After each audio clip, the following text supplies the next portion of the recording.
ladies and gentlemen, where we last left off at Eldritch of Etos. You all had just seen Priestess Sanya use the sight, the powerful vision technique that the priestesses of the goddess can sometimes employ. She told you many things. She answered many questions. But in the end, you are trapped on a way station in the middle of the Expanse, an almost endless plain, impossible to travel by night. And during the day, well, you travel between way stations, but there aren't any way stations for you to travel to anymore.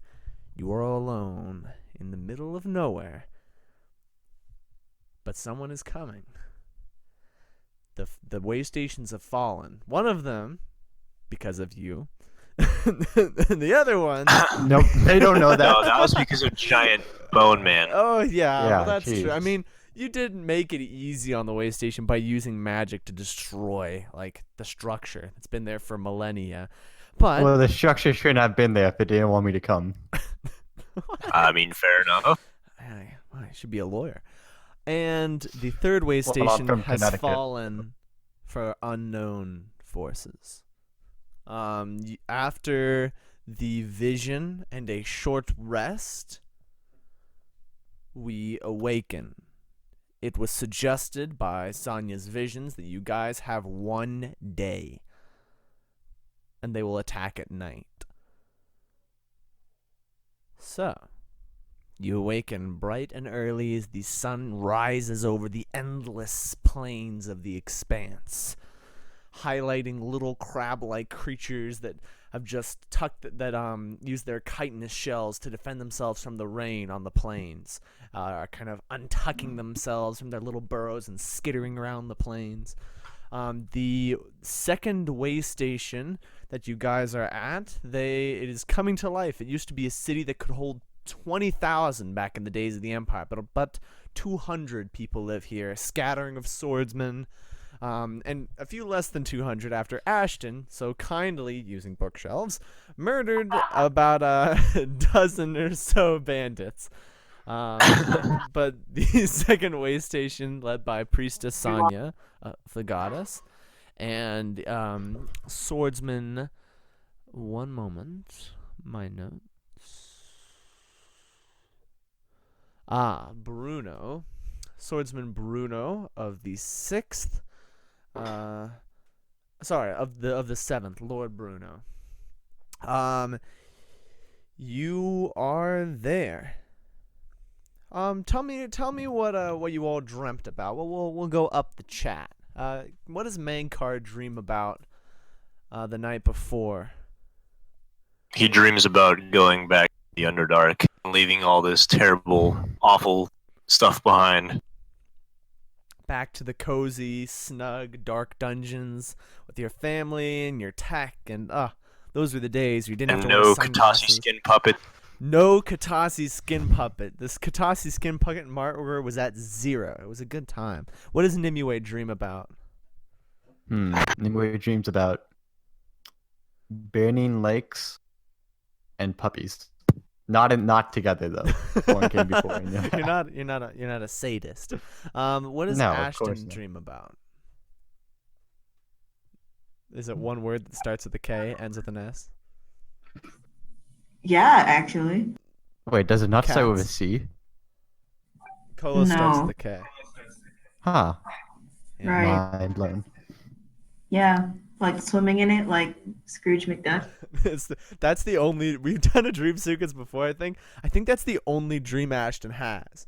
But it's like a 6-second Yes. clip, and it's just on repeat as you just dream of swimming laps through gold and you Yeah, it's murdering on the Chucky subreddit as you Perfect betray Moves. him. Yeah. Someone put a gif of Scrooge McDuck in the chat. Thank you. Okay, while you're doing that, McGuire, you get a prompt knock on your door. How's that for audio quality? As you are kind of just rising from sleep, the cobwebs of your dreams falling from your mind. The knock comes again, even sharper. Yeah, mate, what you want? Oh, but Butler Carr, please, would you mind letting me in? Ah, of course. Oh, I tried to do the hinge sound with an actual door, but the door's not squeaky enough, so I'll just make it. Yeah, the door opens. You're in some small quarters in like an abandoned house that Priestess Sonya requisitioned for you. You guys were your group was basically given a house, and one of the abandoned ones, and each of you have a room with like a bedroll in it. Lord Ableton strides in. His fine clothes. He did not bring like really an extra pair, so they're still like covered in blood. Like beautiful silks and satins just soaked in gore. You can see like a finger like hanging out of one of his like coat pockets next to his like a rose that he's tucked in there. It's pretty bad.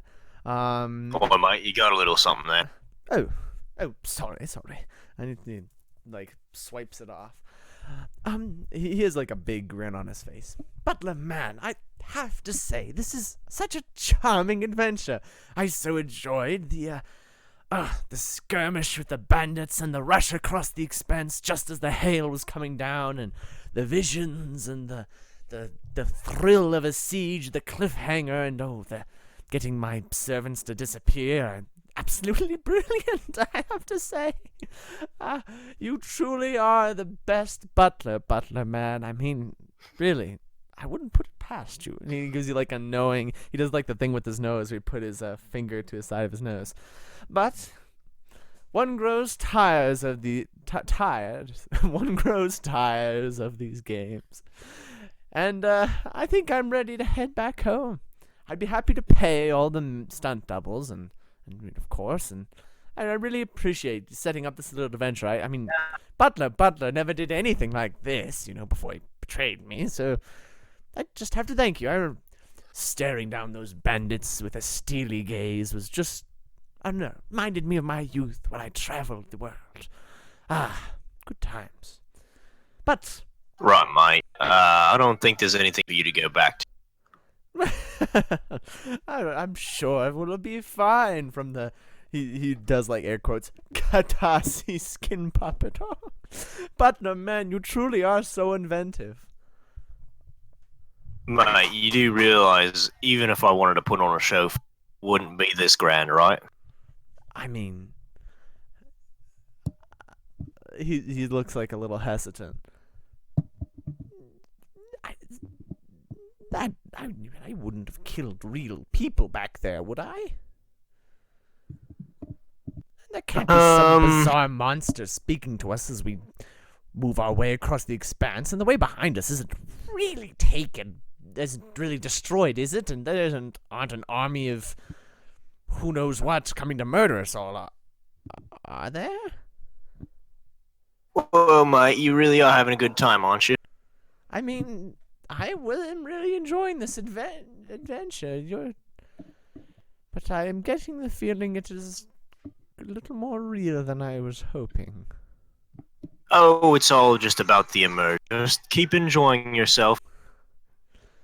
I see. He taps the sides of his nose again. You are a clever one, Butler man. Never one to break character. Well, I too shall play the part that was requisitioned me. And he gives you another tap with the nose. Really don't know why he's doing that. And he turns around and struts out. He's addicted to cocaine, that's why. Yeah, he taps his one nostril, his gigantic one nostril. Anyways, Brink, you also get a knock on the door. I go and open the door. It is the Priestess Sonya. Oh, Nimue, I wanted to see if you had had a good rest. About as well as I could, knowing that Armageddon's on the way. She looks a little too obviously at your hand, and then kind of her eyes flick back up to you. I wanted to talk with you about the burden that you bear. Doesn't everybody? I suppose. Come on in. Speaking more magically than psychologically, but I suppose. Oh. She strides on in, her robes billowing. She like sits down on this decrepit old chair. I don't know what we can do if whatever is coming, whatever force that is coming to take the second way station. I don't know what we can do to stop them. We're going to see what we can set up in a day, but I don't want that ring to fall into enemy hands. Is there anything Neither do you I. could do? With the ring, I could try talking to You can speak her. with the ring. She looks concerned. Sometimes. It's complicated. I pass out, and I wake up in a lake, and there's this woman. A lake? Wait, And- speak slower. And she pulls out like a quill and a little bit of paper and starts scribbling away. You wake up in a lake. Continue. And then this woman just appears, and she asks me, why do I need the ring? And then every once in a while, depending on her mood, she'll allow my request to go in, and something My mood? magical. I'm not a child. The priestess does not look to see like she reacted to the voice that you heard in MUA. Well, Continue. yes, if she, and usually she allows my request to go through, and there's a magical occurrence that Requests ends up go through. As if I'm an ATM. more like a secretary. But How dare you? More like a secretary. What do you mean by that? well, she appears to be talking you on right fire now. for that, little mortal. Are you Ah. okay? You keep stopping and starting. No. Well, yes, she's talking to me right now. She is. What this is has she never saying? happened before. Talking to you. I'm I'm not going to talk now. Now that I'm being recorded by some mortal woman. Look at her dress.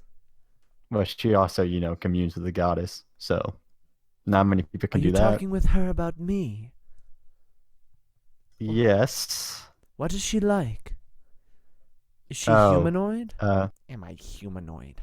What is this? I mean, I wouldn't use the word human and her in the same sentence. I think she might be a bit beyond that. There we go. Now the mortal speaks with some knowledge in his head. Beyond mortality. Quite interesting. We'll have to speak more on this later. I'm quite curious, but I must tend to the wounded. Come to me if you have anything that you remember. Do you know where the herbalist is? Do you guys have one here? I'm the current healer. I have some skill with medicine. Are you okay? Are you hurt? Well, in the last way station, some ruffians shot me with an arrow. Didn't move out of the way fast enough. Oh my goodness, I'm so sorry. Well, my hand was on fire at the time. Let me see if I can help that. Take 2 tokens back. Yeah.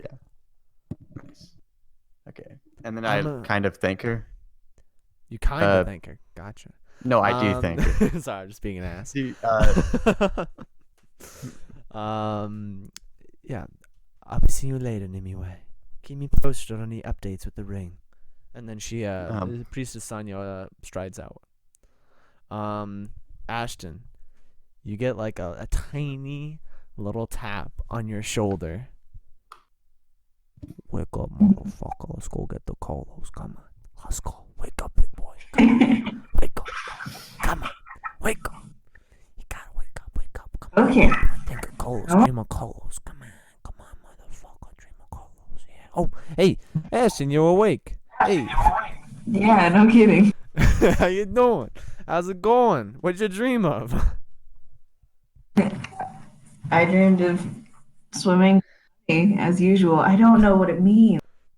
Hey, I can't think of any cause for you to have the same dream over and over. Look, what's the plan for today? What are we doing? What's our plan of attack? Are we staying around here with these losers as they get beat up by a bunch of people from who knows where? What are we doing? Yeah, What's the plan, that big does guy? sound like a bad idea. It does. I wanna to me.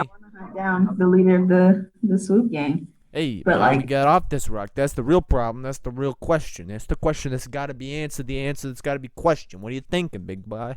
What's that big brain doing? Come on. Give it to me. Come on, Ashton. I know you got a plan. Come on, give it to me. The great Ashton always has an So escape what I'm route. thinking is we can't. Oh my God, shut up. that.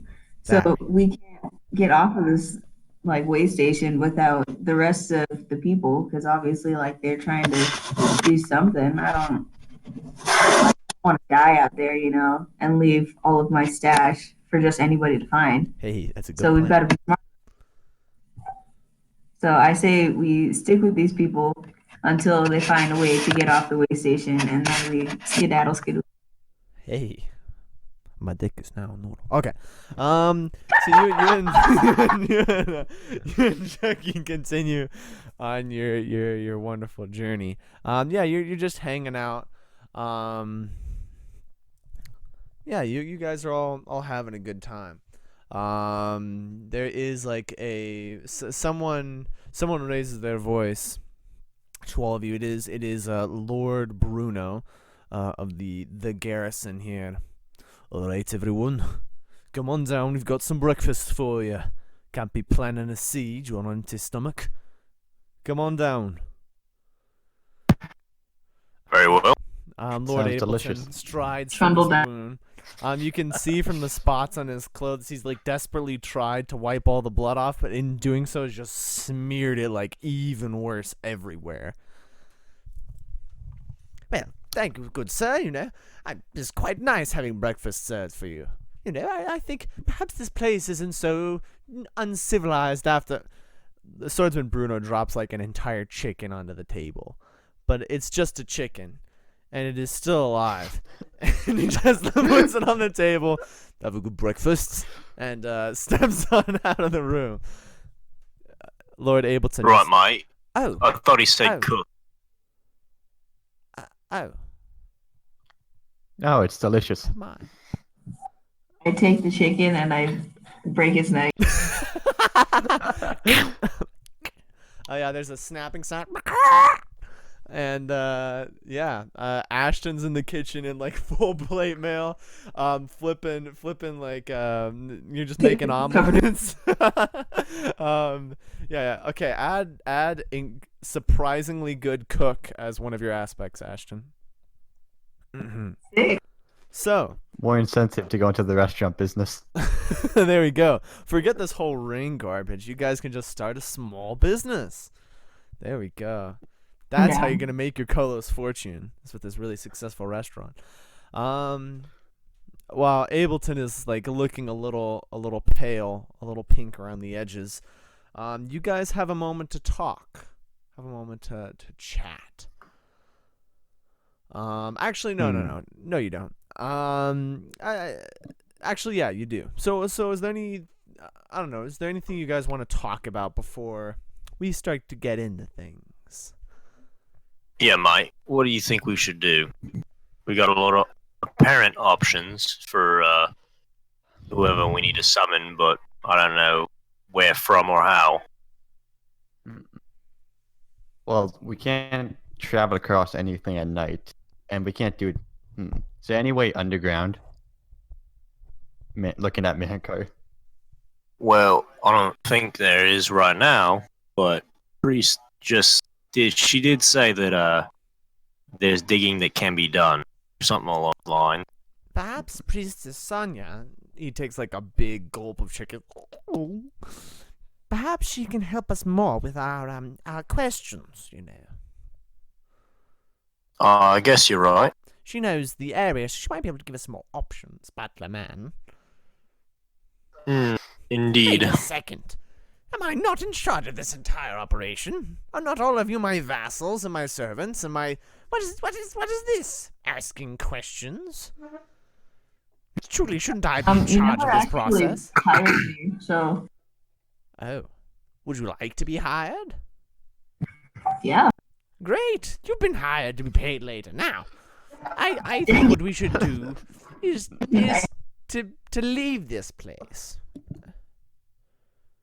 Alone. And go elsewhere. You want to leave the way station? Yes. This is what swordsmen are for. Are any of us swordsmen? No, we've got a big boy in blue armor, a little boy with 2 eye patches. We've got a girl with 1 arm, and my faithful butler, Butler Man. Now, truly is this the team we need to stop a siege of a way station? I think not, gentlemen and madam. We must use our greatest advantage, which is me. And my great brain power. Now on with my great brain power, I do suggest we go away from the point about to be attacked by merciless, ridiculously heavily armed savages. What did the priestess say last night? Blood and bone and flame and fire, and I don't remember half of it, but it was all terrible. I don't like this very much at all. Listen, only 3/4 of the things can hurt me. Great! Fantastic, Nimue. You could only use another arm. I mean, what? Who needs both arms anyways? Chucky's doing fine with no eyes. Hey, don't be mean. I got both eyes. I'm just protecting them. What do you mean? You have both eyes, but you're just protecting them. Alright, mate, he's saving them for later, alright? What? That doesn't make You can any only sense. use them so much. But Yeah, dude, the Oh, sun's yeah, rays are okay. pretty brutal. truly, Butler Man. I'm very confused. What do you think, Butler Man? What is your thought on this? Well, my natural instinct is to go dig. That is true. You are a depth chugger, whatever your name is. What about that friend you had with the strange jacket? Who keeps running off places? Yeah, mate, I don't even know if he's at this waste of this. Let's go try looking for him. That could be good. Also, what about your friend, the strange one who was being very emo near the end of the last episode? Oh, yeah, I'm not sure he's going to join us again, but he is indentured to my cult. I mean, my brotherhood. So, Cult? Really? My No, my in bro- charge of a cult. I did not think about this. pretty great leadership characteristics, eh? I would say so. It would go well on a resume. Now, finish our disgusting chicken and let us be off. Are there any more suggestions from my servants? No. You could pay me now. What a terrible suggestion from Servant Ashton. Are there I any think better better when my suggestions? pockets are heavy. It's a natural thing. I'm surprised you Are can you even lying? move with the amount of kolos you're carrying on your person. Aren't you carrying an entire chest of kolos while also wearing plate mail? Classified information. Classified. Speaking of classified, what about that ship? There's so many questions. Well, I have to say, being in charge is quite exhausting. For now, what did I read about leadership? Ah, yes. Let the servants decide. There we go. Servants, you can pretend to have decisions for a little bit. It should be fun. Try it out. You go on ahead. Knock yourselves out. Have a blast. Well, mates, I want to start digging on an emoji. I think But that's we a should good talk idea. to the priestess either way first. That sounds good to me. I do have an idea of like how to get to the one of the other like fallen way stations potentially, but it'd take a really long time. Hey, what's your plan? Come on. Give us the deets. Yeah, so we go out with a bunch of like supplies and stuff for half a day just to see how far we can make it, and then we like drop it off somewhere where we can find it, and then we come back, and then like we just go back and forth, and then we take the strider, and we could like camp out or whatever, and just keep bringing more and more. So But my dear Going Ashley, back and remember forth. the problem is the hail, not the starvation. oh, very true. I mean, like you guys couldn't you couldn't take that hail. No, my dear madam. Have you seen the hail? Hey, I didn't see the hail. We know you didn't see the hail, Chucky. We are quite aware. So as you guys are kind of chatting over the lunch table, there's a knock on the door of the house. Who is it? Have you finished your chicken? It's Lord Bruno of the garrison. Yeah, mate. We're good. No. Please make your way to the priestess's quarters. Not quarters. The building, the temporary temple, and we'll have our little meeting in about half an hour. Just prepare yourselves. We'll get the way station as ready as we can. If you have any questions, you can find me at the watchtower, looking north. And he Right, drops mate. off. So you guys have an hour until the meeting with the priestess, and you can go anywhere, ask me any questions, go meet with any characters in private, do whatever pendragoning you wish to do, explore. We will start at the bottom and go upwards. Master Mankar, what would you like to do? I am go ask around the town for anybody who's been to the Underdark or knows of ways to get there from this way station. You talk to a couple swordsmen, and they all end up referring you to Lord Bruno, who has done quite a bit of traveling. He was a free sword, and has done quite a bit of traveling in his time. If anyone would have done it in this way station, it would have been him. Would you go seek him out then? Yes, Yes, you. but I guess he's the guy we're having a meeting with anyways. So I mean, you can go talk with him early, or you can just wait to the meeting. I'll just wait till the meeting Alright. so everybody.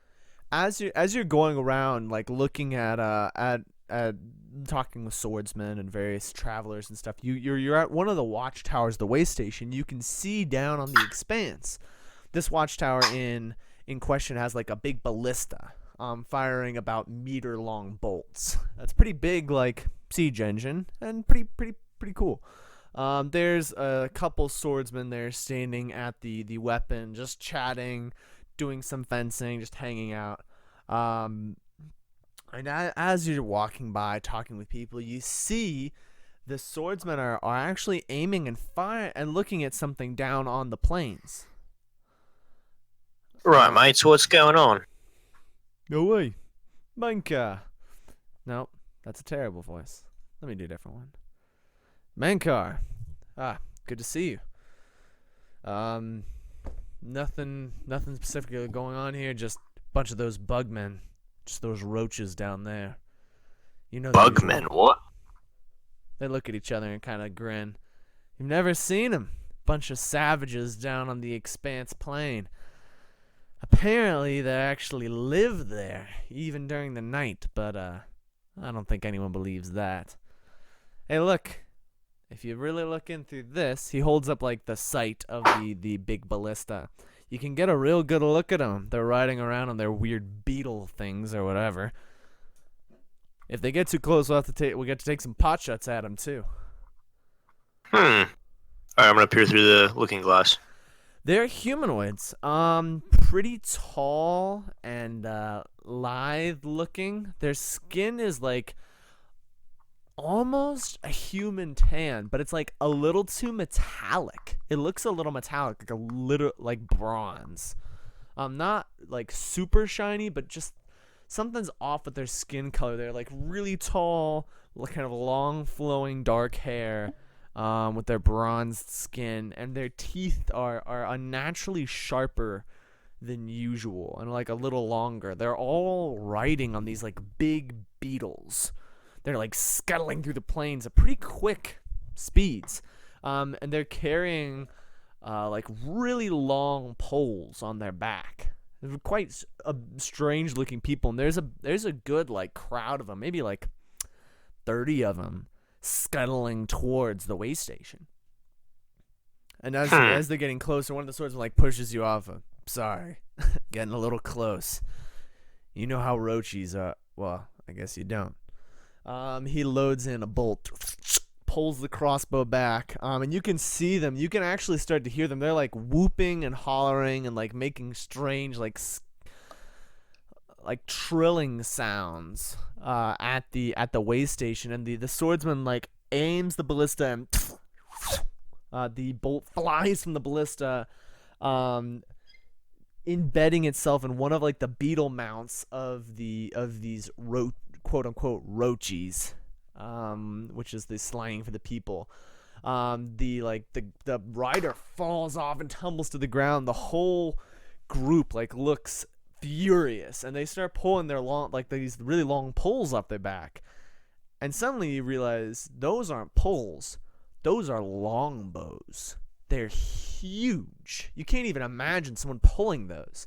And in a blink of an eye, they are turning and riding back. Poles back on their backs. Back outwards? Backing or... away. The mount is dead on the ground, along with the rider. As you step away from the scope, you look to your right where the swordsman was holding the ballista. He's dead. There's an arrow like through his chest, and you didn't even hear it. You didn't hear him cry out. You didn't hear the arrow hit him. You didn't see it fly through the air. You just saw them pull out their bow and then start putting it back and riding away. And you turn around, swordsman next to you is dead. The other one's like pale as anything, and you hear him call for like an herbalist. What the hell, mate? Has that ever happened before? I mean, they're normally not that aggressive. I mean, I've heard about their marksmanship, but I've never seen anything. Marcus, are you? Oh God! I was supposed to. The swordsman just like kind of. He's maintaining his composure, his stoic composure as much as he can, but he's pretty broken up by the loss of his friend, who's just. I mean, it must have been an instantly mortal shot before the guy could even call out. And he's pinned by the arrow to the wall behind him, but again, no sound, total quiet. It's a very unnerving thing to witness. There's herbalists and swordsmen rush in, and Lord Bruno kind of steps into the small watchtower. Tell me what's happened. What's going on? Well, mate, we were looking at the roaches out there, and then Marcus here fired the ballista at one of them and killed his mount, which I guess they must be linked somehow because the rider died as well. Bruno looks furious, and he looks at like they pulled out one of their bows and I guess shot him. He turns to the swordsman to your left.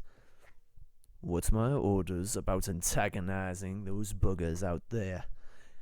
They were getting close to the way station, and You went against my orders. The commander of the garrison, Bruno, like, you see him do something with his hands. You don't quite know what it is, but the swordsman across from him goes pale, like dead pale, and they both step back in fencers' postures. They both draw blades and salute to each other, and like as the swordsmen gather around, it's pretty clear that Lord Bruno's just challenged him to a duel based on his failure to do orders. Lord Bruno announces himself. I'm Lord Bruno of the 7th, servant of the goddess, and commander of this garrison of the way station. I am Honorable Matsuko of the 4th. His hands trembling as he draws his sword, but he'll meet his way honorably. They're about to get ready to duel. Right, mates, I don't mean to get in the middle of anything, but don't you think now might not be the best time to start killing each other? Put hands on their swords. You do not understand the ways of the swordsman. He failed his orders. He would be less than useless in a fight. Yeah, mate, I know I don't understand, but every body's a body when it comes to defending all of us. He broke his orders, Depth Groveler. He is being given an honorable death. Alright, well, I don't mean to get in between you and your traditions, but I'm just trying to point out things. We understand. And then they look back towards the duel. Matsuko has clearly accepted his fate and is facing it with some honor and some stoicism. Their blades clash once, twice, and there's a spurt of arterial blood as Matsuko collapses to the ground. Make sure his body is taken care of, and that his sword is given to someone. It is a shame, but we can't have people provoking roaches on the night before a siege. Is that What clear makes you to think the everyone? Roshis aren't the ones that are gonna siege us? The information. Roshis have attacked raid stations before, apparently, but the information presented by the person who got away said they used strange weapons, and that they had some way of getting through in the night. Roshis are known. He would have said it if it was bugmen, but it isn't. He would have mentioned it. Plus, All the right. only weapon they ever use are those strange knives of theirs and the arrows. That's all. No. They're after... Fair enough. Well, we can speak about this in the council. For now. I'm sorry I had to witness this. It's a shame of our garrison. And Bruno stalks out. Nimue, what are you doing the hour before? So like in armory shop. Yeah, there is. There's a swordsman, but he's kind of older, and he's probably he's a forge master now. Just kind of walk my way up. Hello, old timer. What can I get you then? What will you be needing? Do you need a fine blade, a sharp knife, a young woman of your age? Nothing like having a knife up your sleeve to keep unwanted gentlemen callers at bay. I kind of like lift up my like useless sleeve with the one without arm in it. Currently, I'm down one of those, but do you have any chainmail? I do indeed. You're the one Priestess Sonia spoke about. I'm sure we can make the price quite reasonable. Yes. It's interesting. I mean, I don't mean to pry about your state of disarmament, but I happen to know a fellow in the port city of Caradil, to the north of here. Be careful what you say. That. It's just the name of the Oh. city. Yep. Interesting It man. always is. Works with I don't know the word for it. Strange empire materials for veterans who've lost limbs. An incredible craftsman. He's got some of the old magic in what he does, you know? I'd be happy to refer you to him. Nimue's eyes like kind of light up. I believe that could be arranged. His name's Arthur. Look for him in Caradil. He runs a forge. If you ask around, everyone will know who you're talking about. Now, that chainmail takes a couple of measurements. I can get you a cheap as dirt piece, standard issue for long as about it's- 10 kolos. As long as That's it's made of what metal. I That have a sounds good very to me. fine piece that was sold to me by an adventurer, and I can give you a discount on it, but it's still going to be 100 kolos. But I can sell you the cheap one for 5. So 15 rather. Sorry. Are you aware of a man named Lord? I'm sorry. What's his name? Ableton. Lord Aberton. Does that family name ring a bell? I've heard of it, but I don't see any relation between you and him. If you'll Oh pardon no, my I'm rudeness. just his servant. But I'm very- sure. But very Tall- very worthy man. tall tales aside, I would need the payment now, miss. Okay, it was a good attempt. I give him the 15 kolos. Okay, you take the normal set. Is there anything you'd like to do before the meeting besides that? Can I find a secluded place? Yeah. Okay. I'm gonna try to talk to the go ring again. into like a small alley between two crumbled old ruined buildings. Vines are creeping in and out between the bricks as there is a well here in like the middle of this small alley, and it is kind of been cracked and damaged, and water is trickling out of it down the street and to form this kind of small little artificial stream. It's quite peaceful. Can I do an insight check just to Yeah. make sure nobody's there?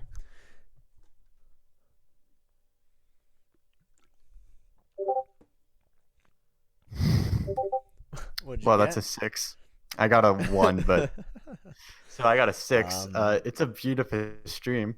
It is a As beautiful I say, stream. as I say, looking at like a brick wall. You get like a weird sense for a second, but then it's gone. Uh, Can I try talking to the ring again? What's up? What do you need? Okay, well, we're about to be sieged here. I mean, you're about to be sieged. I'm a ring. Eh, listen, I'll be fine. well, the first person who's going to take you is the first in siege in this place. Yeah, but Uh, who's taking who, really? That's the question you gotta ask, buddy. Questions for later. Do you think you could do that flame thing again? What you I know you I know, could do that flame thing again. The question is, do I want to or do I need to? well, when the time comes, you can light metal on fire, right? Yes, I can. Even chainmail. Even chainmail. Well, I mean, I can light a lot of things on fire, just so you know. It's fire. listen, I know that, and I would be using that too. But Mhm. I know anything that burns through this fire seems to get. being the operative word. Thank you. Yeah. Do you have a name? Or am I just gonna keep calling you kind of like? It's Nunya. Oh, it's none of your business. Quite. Nimue gets out of the alleyway in disgust. Oh, I love the Stormfire ring. Okay, after being thoroughly sassed, Ashton, is there anything you'd like to do before the meeting? The meeting and the greeting? Yeah. So you said so the town was built for like 20,000 people? Did 20,000 people ever live there? Or had it Maybe in the days of the Empire, this could have been a bustling little trading town, little crossroads back before the Empire fell, but ever since then, it's been pretty desolate. I'm gonna like snoop around a little bit, see if I can find anything interesting or Yeah. valuable. Okay. You go through a bunch of houses. You and Chucky scout places out. There's not too much to be found until you reach one house in particular. It's quite strange, almost as if it doesn't fit with the architectural style around it. The bricks are kind of gray and a little different. They have a strange scent about them. As you open the creaky door, because all doors in this world are creaky.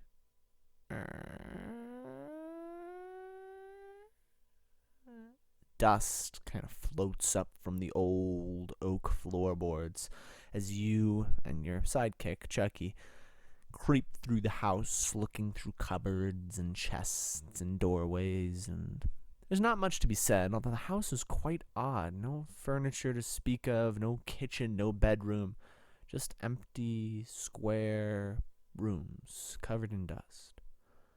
But at the very top of the house, as you climb up old, creaky steps, which I will not do the sound effects for 24 steps, you arrive at the top, where a strange door is already open, and beyond the strange door, in a small room, is a chest, almost as if out of a storybook, a battered old treasure chest. Runes and glyphs transcribed across the metal kind of frame of the chest is an old, dark oak wood is the main material. It sits there in the corner of the room with like a presence to it, as if there's something inside of it. Can I take it with me? Yeah, give me a. You could pick it up.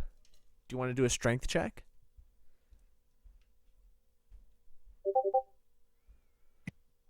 That's a 24. The answer is yes. Great. So as you go to pick it up, you get a real strange feeling. That presence that I was mentioning really was there. This chest really does have a real presence about it, almost a life to it. A liveliness, It's a mimic. I'd say. And as you reach towards the handles of the chest, Oh, you my grasp goodness. it upwards and you wrench it from its spot on the floor. The chest opens, and a long red tongue licks rows of sharp, glistening teeth. Ladies and Ew. gentlemen, you're in combat. Okay. It is going to take like a big old chomp of your face. I need to get Discord up so I can roll. Oh, this is fun. This is really fun. I haven't rolled for so long. Okay. Exclamation point. Roll. 1d20. Mimics are quite strong. It has a strength of 8. Dang. Yeah, I know. They're strong boys. Okay, there we go. That is 16. Give me a strength check. The one you did earlier was to lift it up. Oh, jeez. I forgot you have your crazy belt. Okay. Yeah, that's a 22. So as it like launches towards you in your you've picked it up, and as you picked it up, as it just like reopens its mouth to just chomp on your head, how do you react to that? What does Ashton do? I like smash it into the wall. Bam. You just take it and slam it into the wall. There's a crunch and a crack as some of its oak like supports break, but instead of red blood or black ichor spilling out, Kolos spills from the wound. Ah, sick, yeah. It like growls at you and snaps at you again. With another huge like, if this thing like does get you, it's gonna go through armor. It's gonna go through anything. Yeah. Here we go. 26. Use your super belt. Super belt. Jeez. Roll for critical. Is this gonna be our first critical? Nope. No. Yeah, but I mean, what is that? A 25? Yes, it is. Oh, but I still beat you with a 26. Oh, So no. it snaps at you, and you're like holding it away. It only beat you by 1. One of its teeth like cuts through part of your helmet. Just like that blue plate mail is just butter. And scores a hit on like the side of your cheek. You only take a token, but that helmet's pretty badly damaged. Chucky's like, hey, watch it. Watch the teeth. Watch the teeth. Come on, look at the teeth. The mimic is just kind of snapping at you. Do you want to try to tame the mimic? Kinda. I mean, I want to know how you would try to tame the magical chest. Oh, hi, I've got a little friend. I mean, it's Wait, full one of moment. full of points. Wait. If I give What's it, up? Do you want to observe? No, you're gonna say goodnight. Do you want to say hi to everyone? Hi. That's my sister. She says hi. Say hi. Hello. Hello. Hi. You can make her say anything. Say Wallace. Hi. No. Okay, worth a shot. Okay, good night, little. Sleep tight. Okay, I'll try not to be too loud. You attack great. the mimic. Okay, there we go. Okay, give me Ashton's like obedience school training for a mimic. I want to know what your procedure is. You're holding the mimic chest in your hands as it tries to devour you. right? So it was full of Kolos, right? Yeah. That's kind of eats or something. Besides, people. Yeah, I mean it eats people too, but I could use it as a piggy bank. oh my god. And if people take my Kolos, they get eaten. That's so good. Well, no, okay, this is possible. But what are you doing? It's snapping at you. It's trying to devour you. Like, what do you? This thing wants to eat you. What are you doing? Kind of like with Pokemon, you beat it into unconscious, and then you just take it with you. Okay, so you're just gonna beat this chest until it loves you. Yes. Just to get your training strategy down. Okay. I mean, I'd probably feed it too. Like, I don't know if I find somebody I don't like or somebody who has some. Well, I know. They could I'm be not like, talking about the future. You need to tame this thing now. But if I knock it unconscious, then I can just tame it later. Okay. Give me a. Potentially. Let me look up wiki how to train dogs. How to train dogs. Okay. Oh wow. Okay. So I'm looking at the steps here. Step 1 is not beat your dog into submission. Well, Now, clearly they've never watched Pokemon. Is it put your hand in front of the dog's Yeah. nose? Or something like that. Yeah, you get the idea. When a Anyways. puppy's being all Riley, you can bite its ear and then it'll stop. Really? Or Yeah. you can shove your finger down its throat. But I don't know if that's a good idea. Jeez. Alright. I'm not even kidding. If you have a puppy that keeps biting you and stuff, you just Mhm. shove your finger down its throat and then it like freaks out and won't bite you again. There we go. Hey, that works the same with sisters too. Anyway, Oh no! that's the same with. How about Actually, I think that? that works with any living creature. Now that you mention it. Yeah, anything with a gag reflex. Oh, that's a good point. Okay. Well, yeah. Give me a dexterity check to activate the gag reflex of the mimic. Oh, that was a 5. 15. I mean, Okay. As you like jab your hand into the mimic's mouth, just rummaging around in there, it's like, and it kind of hobbles out of your, it's like spitting out Kolos, and it hobbles out of your hands, and it's like huddled in the corner, like coughing up Kolos. Hey. I don't know. Should I like give it water or something? This is all you, Annalisa. It's you and Chucky with this mimic.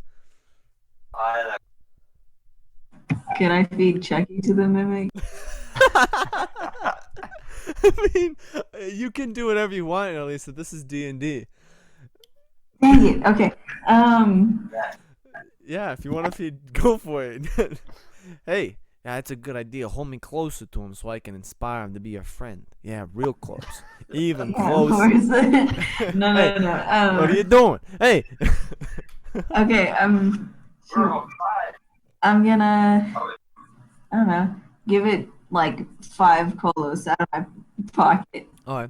Its big red tongue like lolls out and like gathers them up and go back in. It licks its lips and kind of bounces over to you and looks up at you. It doesn't have eyes, but Yeah. you could put googly eyes where its eyes should be. You know those little plastic glue ones? I would freaking love that. Okay. We will assume what Annalisa does for the rest of her hour before the meeting is find those plastic googly eyes to put on her mimic. You need to come up with a I'm name. bonding with my And mimic. yeah, you're like throwing golden balls and it's coming back with them and yeah. Wow, this is so sweet. You definitely think of a name. I feel like Chucky has just been replaced by a far better Chucky. Like your companion. Yeah, you're changed sidekicks. Okay, I don't think the mimic would love my stories as much as Chucky does. That's So true. you know, we're Yeah, but the mimic might pay you with Kolos. I love that Ashton is forming his own greed-based family. Like you've got the that's how we do it in the Far East. in the Far East. Is that eat in the Far East? All right. Yeah, mimics are like cats out there. It's such a I don't funny see what the idea. issue is. Don't take from the jewelry box. Don't touch my jewelry box. Will literally bite you. You touch that box, you lose your arm. Don't take food out of the pantry, kids. It'll eat you. Anyways, whatever you all are doing, whether watching swordsmen murder each other in a duel, or training your pet mimic, or buying really terrible chainmail and getting sassed by your non-living object, you all make your way up towards the priestess's quarters. She has taken over like the old keep of this town. It's kind of crumbling and fallen as everything has, and you know this town was never huge, so the keep isn't crazy, but it's a fortified structure, well made, crafted by Empire engineers. It's a good place to be. It makes you feel safe. It is approximately 8 a.m. in the morning. So you guys arrive Oh, it's there. very early. Yeah, you guys have loads of time.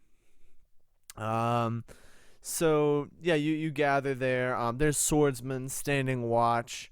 There's a couple nervous townsfolk like looking around. But inside the keep, at where the hall would be, which is also dilapidated, the red Empire banners are kind of moth-eaten and fallen in corners, places covered in cobwebs and dust. But it still looks grand with the columns, moving up towards the ceiling, and the big old table at the center of this hall. There at the head of it is Priestess Sanya, in her white robes, looking quite regal, and there's something about her hair which kind of floats a little bit, almost as if she's underwater. That makes her look a little otherworldly. Combine that with your memories of her using the sight. Something different about her. On her right is Swordsman Bruno, the towering blonde. He's got the kind of those eyes of a swordsman that just don't miss much. Very, very, very quick. And you Mankar, you're reminded by your duel that swordsmen are incredible fighters. You don't know if you could have taken even Swordsman Matsumo in a fight. They move very, very quickly. And despite their silly rituals, they are learning something. I would have shot him. Yeah. That might have done the trick. That'll do it. And of On course, guard. and of course, Lord Ableton, who's purchased entirely new clothes. They're a little itchy, but they'll do him fine. Then we've got Ashton and his Greed family. Nimue in your new set of chainmail, and of course, Mankar. Wonderful. Now that we've all arrived, let us speak about what we know. I've interviewed what survivors that we have had of the incidents. It seems that it was a human attack, although monsters may have been involved. They used knives, swords, bows, traditional weapons, but there were a few of them armed with extraordinarily dangerous and potentially Empire tech weapons. It seemed like those few were in command. And it seemed like the rest were highly trained mercenaries or some sort of private army. They arrived in the middle of the night and took the third way station, slaughtering the people and the swordsmen alike. Very, very dangerous. We don't know their numbers. We don't know when they'll arrive, but they've cut us off for a reason. South has been cut off as well. We stand alone. Sounds to me like it's probably just a group of watchmen, or at least somebody that's got the tech that they have the access to, leading a bunch of rabble, promise of whatever. That is what I was afraid of. There are always rumors about the Watchmen, but no one really knows anything about them. I can find half a dozen mercenaries or swordsmen who say that they've met one, or seen one in battle.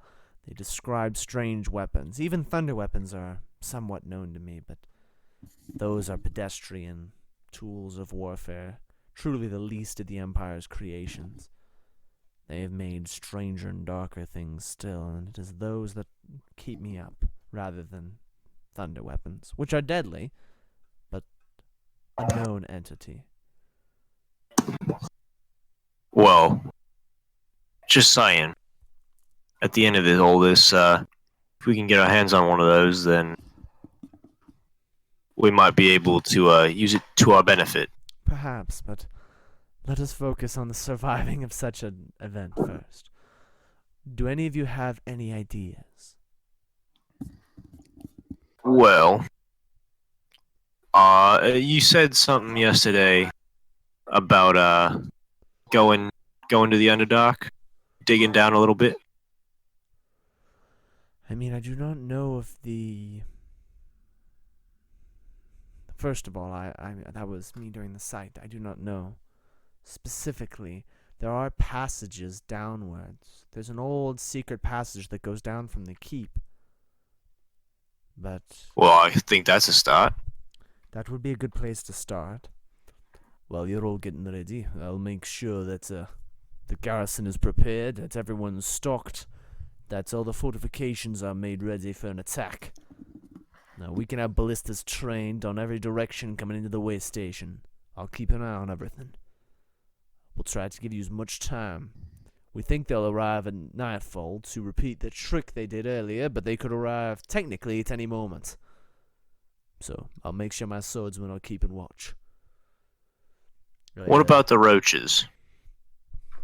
just roaches? A Yeah, nuisance but I mean, sometimes, but if they can they communicate with us? I don't know. Don't know if anyone's ever spoken to them. You'd have to go down onto the Expanse, and you'd be a madman to do that. Right. Well, During the I have a nighttime, way with that these place is being things. crushed with hail. During the daytime, you're stepping onto an oven, a grill. That whole place is cooking. I can show you right now. We can throw a piece of meat down on there, and it'll sizzle as it hits the ground. I don't even know if Well. they're traveling down there, but they'd be mad to try. Even if you had some way of protecting your feet, you'd be cooked, steam cooked in a few minutes. And then Well, after I that, mean, there's we- predators, monsters, and then finally the roaches themselves that are quite territorial. We could take the Strider. That's true. If you wish to go, I can send you a good swordsman or two, or myself, to keep you safe. Right. Well, bases.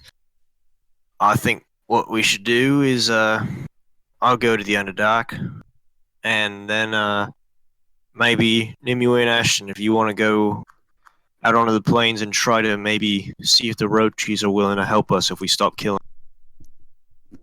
I'd be willing to go out to meet the bugmen. I may have a job for somewhat of a more rough association, if you don't mind me saying so, Mr. Ashton, says Priestess Sonia. Sure. What I is mean, I'm it? assuming you're standing there counting colos with your mimic on a leash as Chucky is just swearing his head off. So, I mean, I don't know. Is that an accurate description of Ashton at a meeting? Yeah. Well, you forgot the mustache. Oh yeah, the mustache. Excuse you. It's a beard. It's a the beautiful- It's a goatee, so it's both. Oh yeah, it's bold. It's bold. There are many questionable types upon this way station. I cannot force them to do anything under any law of priestesses or any law of swordsmen. However, perhaps they would respond to a natural leader and from their background. Could you see if you could gather the local toughs and the local brutes and form a little militia out of them? I could try. No promise. You gonna pay me? She rolls her eyes. The goddess is generous with her blessings to those who serve her and her priestesses. I would be wary that the local gang leader around here is a dangerous man. They all... I can dig. Oh, well, just try to learn some things about him before you talk with him. He's an interesting character. Nimue, I'll send Lord Bruno with you. Actually, well, who needs what? Do you need any assistance, Mankar? Those tunnels have been closed and guarded because they're quite dangerous, packed with monsters and other such sorts. Oh well, in that case, I definitely could use some help. I would be happy to assist you. Lord Bruno kind of goes over and stands next to you. And you, Lady Ms. Nimue, sorry. Don't stop. Lady's fine too. No, I don't think so. But You will need some protection if you wish to go speak with them. yes, some high trained swordsmen, maybe of the honorable rank, would I will do send me someone. I will wonders. come with you. They wouldn't shoot a priestess. They don't. No one shoots priestesses. Oh, I've heard that one before. Of your friend.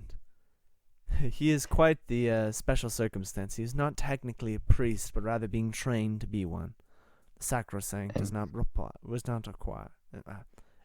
apply. I apologize. I've had a long evening. Oh right. and we got a Well- Pokemon card out of it.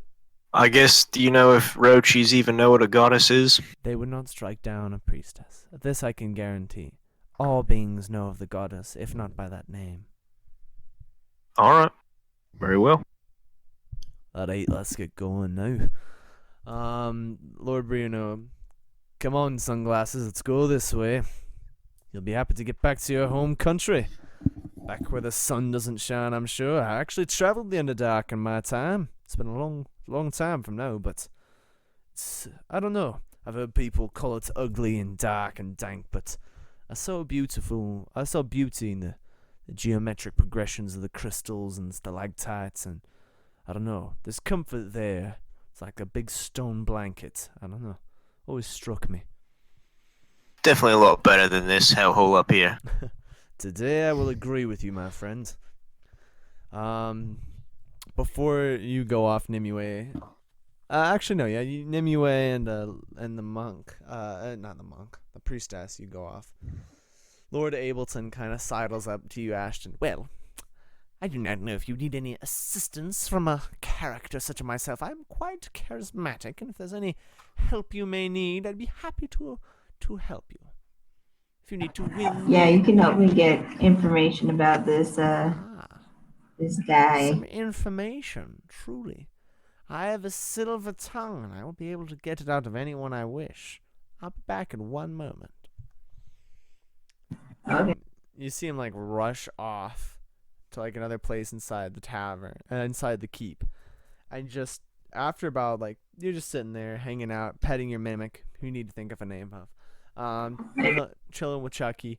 You hear, in, like, a few minutes, you hear, like, an absolute scream from, like, the other side of the room of Ableton yelling, "Tell me what I want to know. You're just a peasant. You hear me? Just a peasant. Tell me what I want to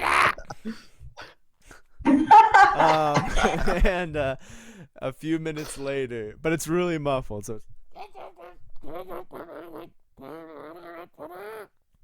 and as he comes scuttling back in, I have used my charm to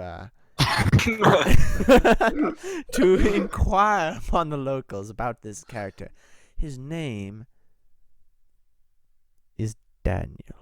And as soon as he says Daniel, like everyone goes silent. The whole room is just still and quiet, and there's just this like echoing of presence.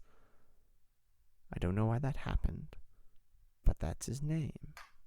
It's quite strange for his name to have that effect, really. It's a very normal name, but yes, Daniel. And the room does it again. There's just this kind of drawing in. Yes, sorry. I try not to say his name. The man of which I speak is an interesting character. Quite the brawler, apparently. A good wrestler. Very charismatic, and all the local thugs adore him. Apparently, he's a local part of the black market around here. Can get you anything if you have enough kolos, or the right amount of kolos. Shall we visit such a disreputable character together, my dear servant Ashton? Yeah, let's do it. Okay. Sounds like a good... And you all trundle off to your various activities. As you guys are going to your places, we'll do like a camera cut, like a third person. There's back at like the priestess's place, you know, the way where all the wounded are kept. There's a nurse going through, like checking off all the patients. Like, okay, he's doing better. His fever's coming on. Old Bistro apparently has a fever and unknown mental malady. Where is he? And looking around, the nurse cannot seem to find old Bistro. Bistro. He is gone. They got him. Ladies and gentlemen, we got him. Okay, so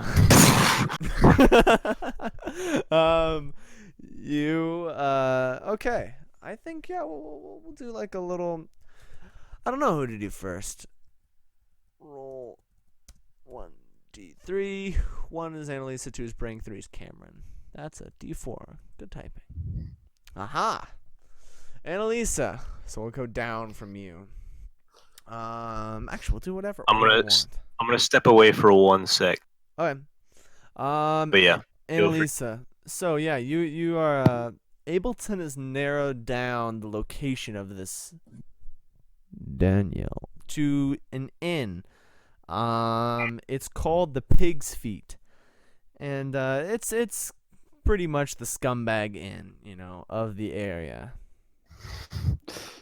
It's a rusty boot. Mr. Mr. Ashton, should a nobleman such as myself be seen in an establishment such as this?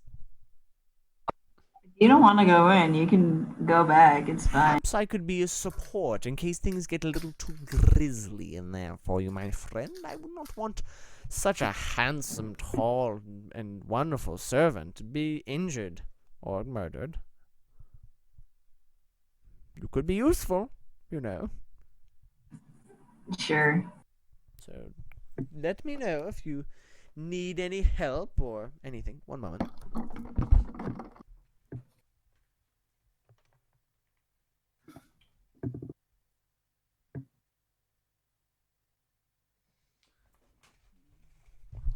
Bam, I'm back. Hey, look, I've been in 100 of these places before. Look, the Pig's Feet, whatever the fuck's called. Look, let's go in there. Let's tear up this place. Are we taking our dog in too? Of course. Do you have a name for him yet? I'm thinking Mimsy because it's a mimic.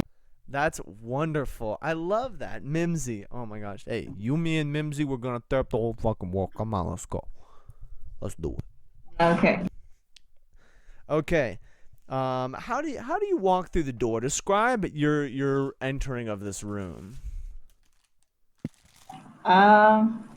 Just sauntering, I guess. Ashton's a big boy, so Can you give me a charisma check on your sauntering? Oh, Do you get disadvantages on your charisma check? No, you don't. You have your godlike beard. What do you get disadvantages on? I forgot. Is there everything besides strength. But you've got a godlike beard. That seems like a... Why did I let you have that? It's a Far East thing. You wouldn't understand.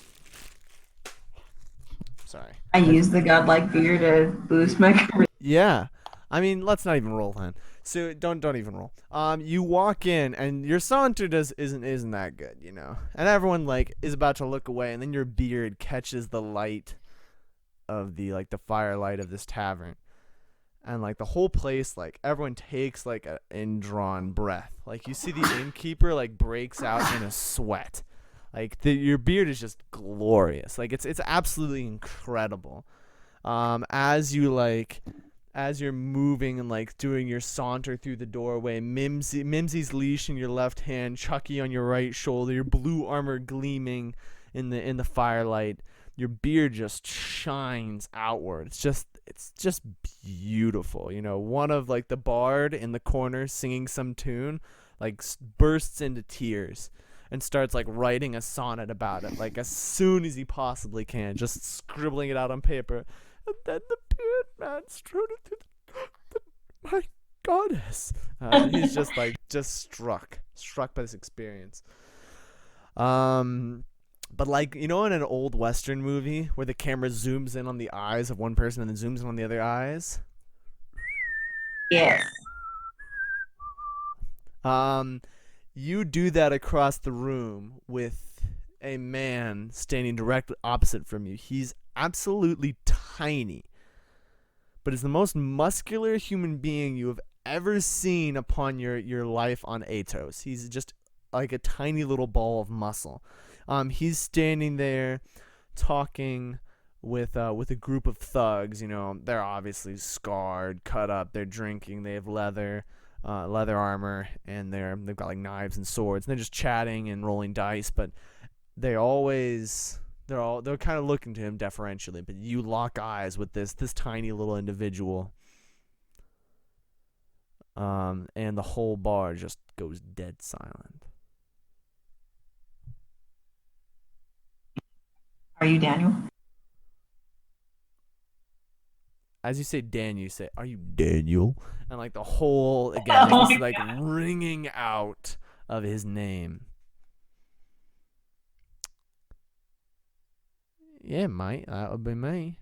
I'm Daniel. It's like the Inception noise every time his name is said. Hi, mate, what do you want? You to pick a fight with the greatest fist fighter this side of the Expanse? Are you just to come and pay your respects? Ashton, son I of like it. nobody. I am already. Wait, what? Ashton, son of nobody? Mimsy like growls.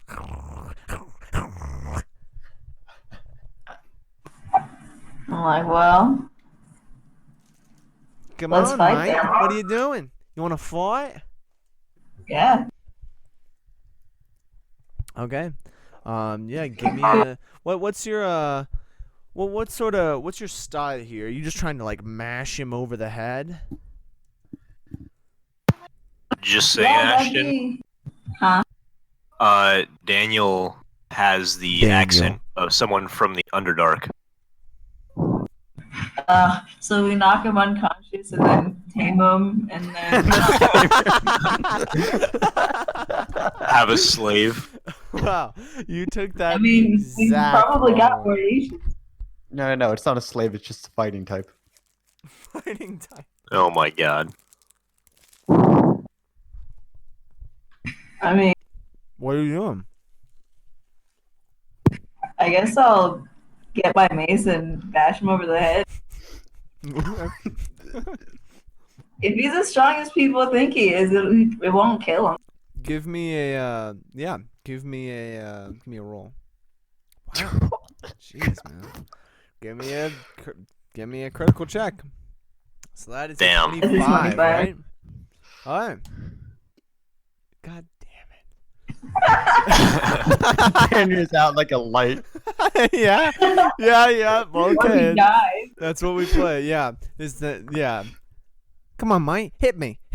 Bam! Mace just comes at him like a thunderbolt. Where his head was is where your mace Oh, is. Mimsy's ground like in the corner, and the whole bar is just dead. Silent.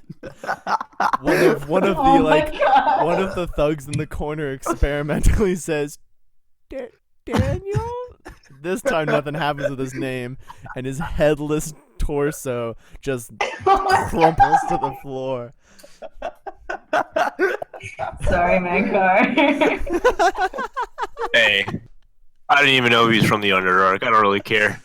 But now you can be the boss of the goons or whatever.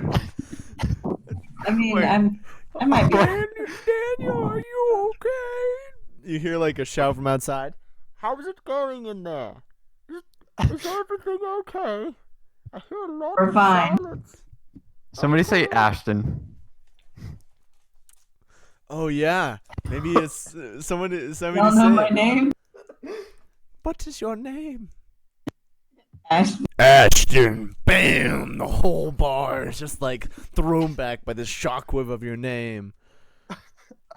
What is this? My God, says like the barkeeper. You've taken his name. He was the strongest mist fighter this side of the Oh my God. Can you add It only took one hit, I guess. Can you add the aspect Ashton but in all capital letters? Yeah, with a space between each. Yeah.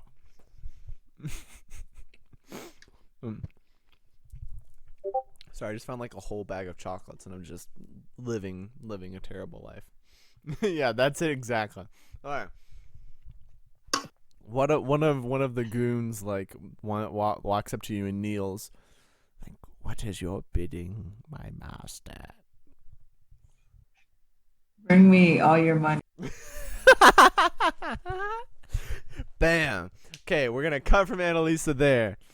Oh my God. What have you become?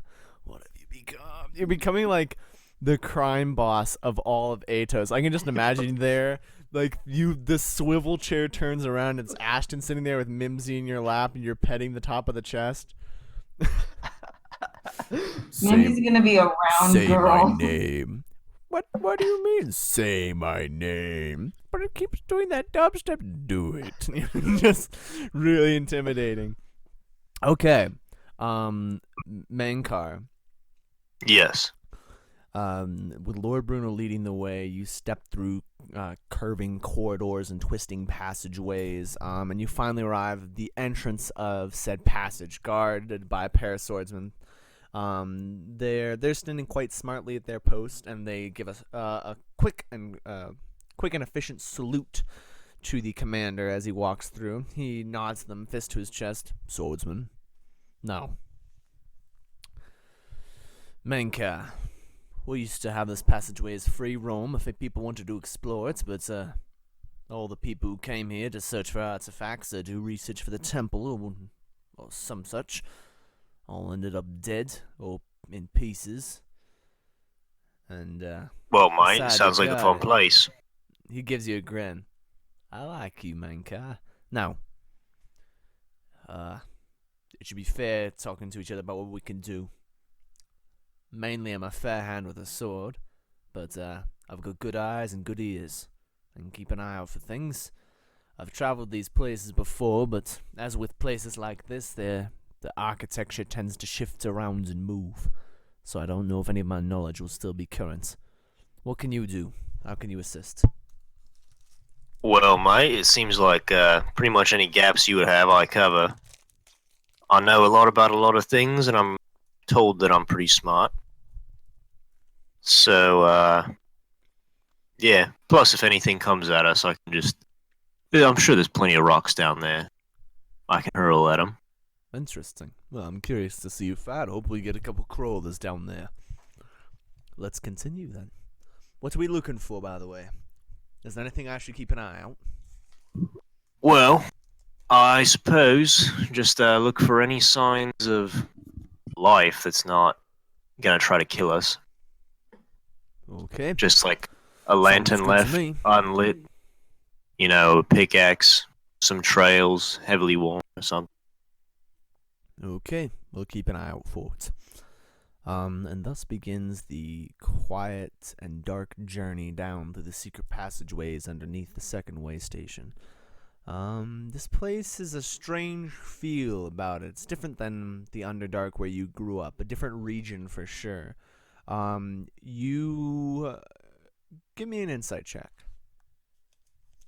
Okay.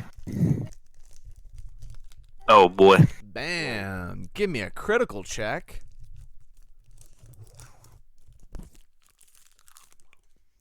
Alright, so 22. One moment.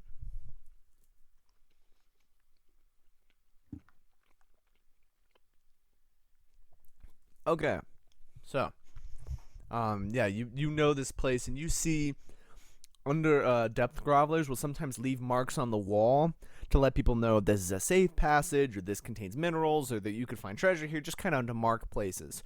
And although you don't recognize that it's a different dialect of these kind of markings than you're used to, this one's quite common. And it's basically a marker that describes what turns to take to get to the depth groveler place. You are in depth groveler territory. Well, mate, this is a good sign. I think I Really? know where to go. What do those scratchings mean? Explain. It's just, do you know the Thieves' Cant? I've heard of it. My swordsmen have tried to bust a couple people writing with it a few times. Well, think of this like, that but for mining. Really? Fascinating. Well, lead on. Alright. So I'm gonna stroll about, keeping, at the alert, since I know there's creatures of any kind down here. Give me And as we're going, I'm gonna... Okay, Yeah. What were you gonna do as you're going? 18. Ooh. But I assume I would know a lot about down here, so I'm just keeping an eye out for any other markings that might be like stashes of tech or equipment that we Alright. might be able to pick up. The main thing you're noticing here is there's always like critters and creatures skittering around in the Underdark, especially once you know how to look for them and listen for them. There's a lot of living stuff. It's a whole ecosystem. It's just in stone rather than in dirt. But there's nothing here. There's nothing living, nothing moving around. Softly quiet here. I was noticing that. There should be at least something. Or someone. Yeah, Well, maybe. I like the sound of it. Or the lack of it, rather. Yeah. I think we might be being watched, but I can't pick out anything right now. I think so too. His hand's on his sword. Well, I'll watch your back, and you stay forward. I'm gonna shove some rocks into my refuge rifle. Zzz. There's like a quiet whir as it prepares them to be fired, and Bruno raises his eyebrows. Very interesting. Definitely have, fascinating depth grovel tech. This is actually some tech I picked up from Lord Addleton's place. Really? Did he know it was actual tech, or did he think it was some modern art sculpture? Option number 2. Nothing more funny than nobles screwing themselves. He seems quite chipper, but made quite happy by this, and you all continue. As you get to a point, he draws a sword suddenly and like faces behind you. There is a crawler there in the corner, but it's just like stumbled out of a crack in the wall. Now crawlers are pretty common scavenger monsters in this world. They're like small, humanoid-ish, but they're kind of golem-like in appearance, pale and hunched over. Instead of they have a tooth specifically designed on their front, like a big spike in the center of their bottom jaw that's designed to punch through human skulls. So they're specifically designed to scavenge humans and kill humans. And where their two like front hands should be, they just have long bone spikes. But most crawlers can be pretty aggressive, especially in large numbers, and you've dealt with them a million times. They're above ground, underground, everywhere on Etos. But this one's different. It's dying. It stumbled out of the crack in the wall, and it's bleeding. Kind of dark, almost black blood from an arrow wound. Okay. Are they normally like super aggressive, or are they just kind of chilling? Yeah, they'll creatures either of opportunity. They're creatures of opportunity, but if there's enough of them, they'll be aggressive. This one's alone, which is super rare, and dying. They're not that tough to kill, but I mean, it's been shot by an arrow. It's just kind of stumbled to the ground, and it dies in front of you. Okay, before I can interact with it. Yeah, crawlers aren't intelligent, just so you know. Okay. But yeah. Well, I don't like the looks of that. Neither do I. Not at all. We don't usually use arrows down here. Not one of those. He pulls out an arrow. Does it look like the arrow that the Rochi shot? Similar. Not quite the same. Something's different about it, but you can't quite tell. But it's a similar length. Can I make like intelligence or knowing checks or something? Give me an intelligence check. This is a good one. This is a good check. 22. Wow. The arrow that you saw before was almost made by like an indigenous tribe, like maybe a piece of chitin or like a flint or something strapped to a small shaft of wood, some fletching, very elementary. This is a very well created arrow on an assembly line in a sense, like not like Ford assembly line, but as in like this was made with Renaissance level fletching. Like it's a well-made arrow from a civilization. But Right. It's the same length as the Rochis, but they're using long, really huge longbows. But it's of a very different style. Now, subtle enough that you wouldn't notice unless you knew a little bit about fletching, which apparently you do.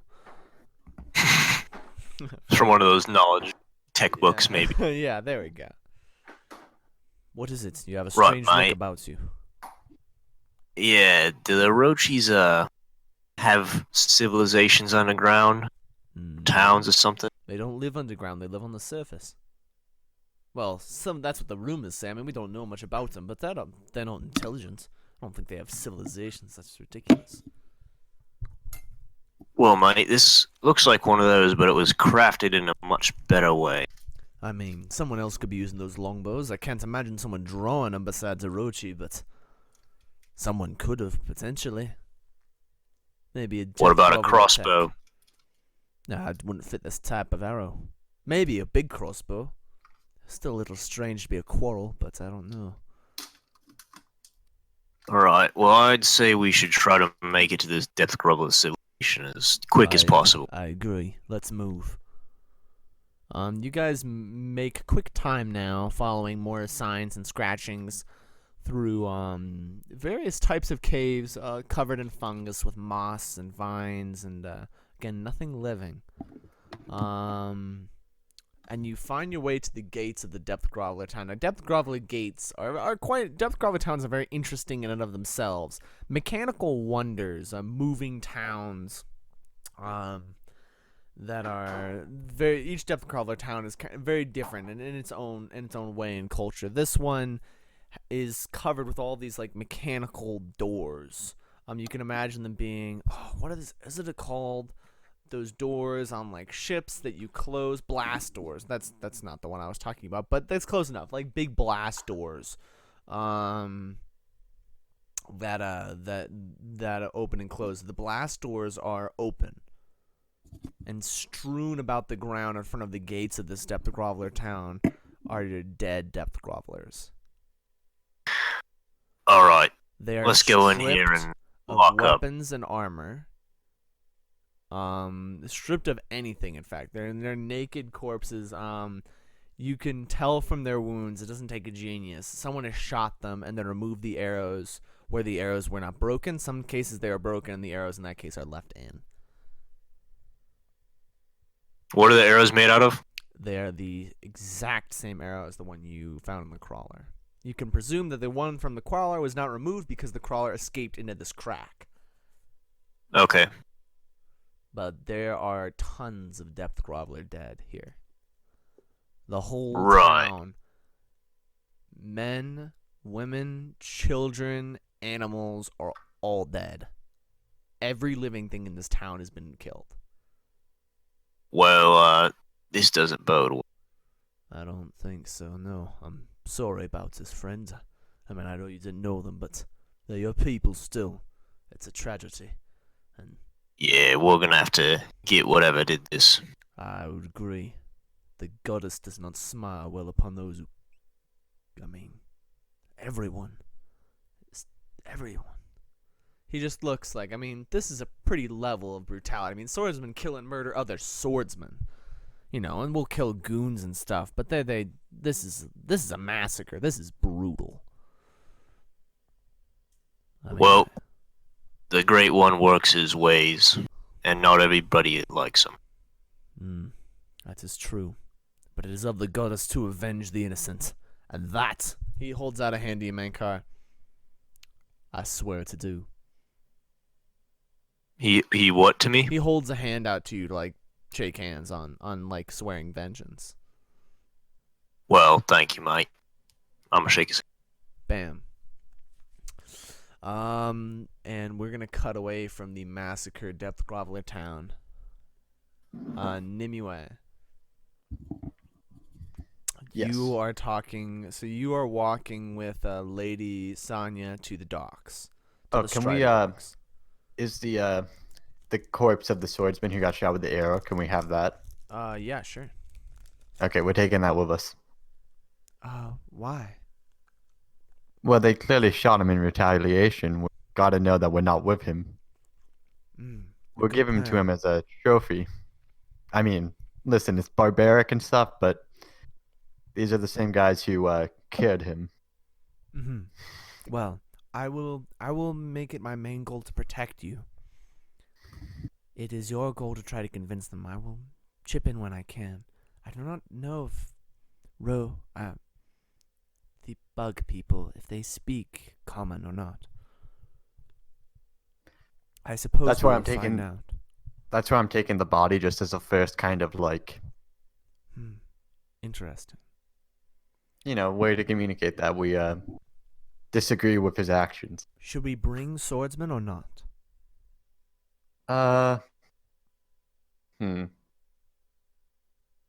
It is your decision.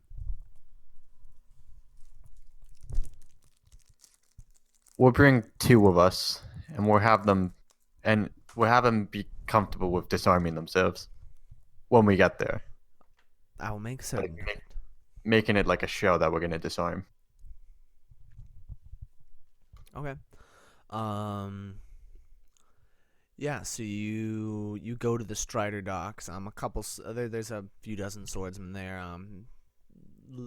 Priestess Sonya picks the highest rank two honorables, a 5th and a 6th, and they get on Ordega with you, who whistles cheerily. And you guys are off. You're in charge. Where are we headed? Well, I guess we'll follow where they were leaving from when they shot him. We'll go in that direction.